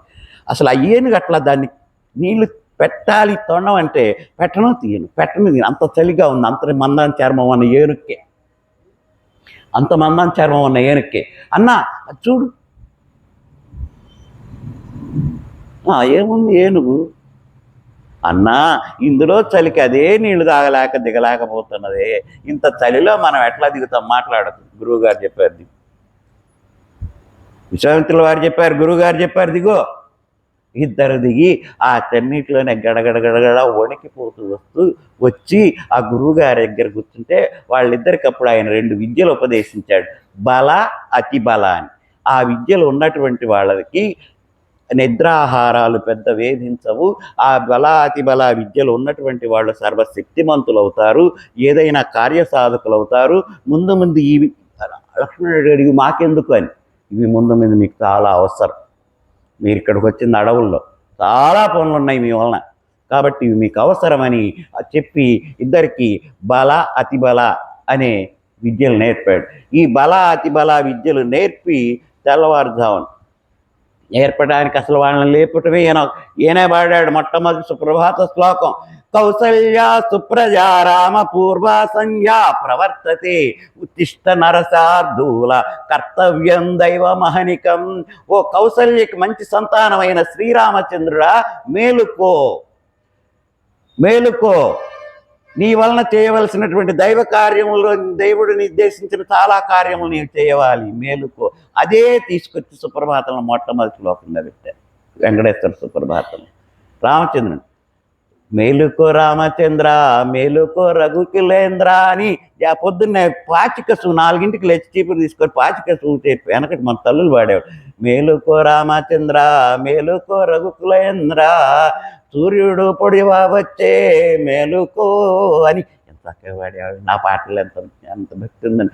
అట్లా వాళ్ళని మేలుకొల్పి సుప్రభాతం పాడి మేలుకొల్పి ఈ స్నానం చేసి బల, అతి బల విద్యలు నేర్పించి ఇంకా కొన్ని విద్యలు నేర్పి మళ్ళా మనం అక్కడి నుంచి బయలుదేరి విశ్వామిత్రుడు యజ్ఞకుండం దగ్గరికి నడిచి వస్తూ సాగుతూ ఉన్నారు.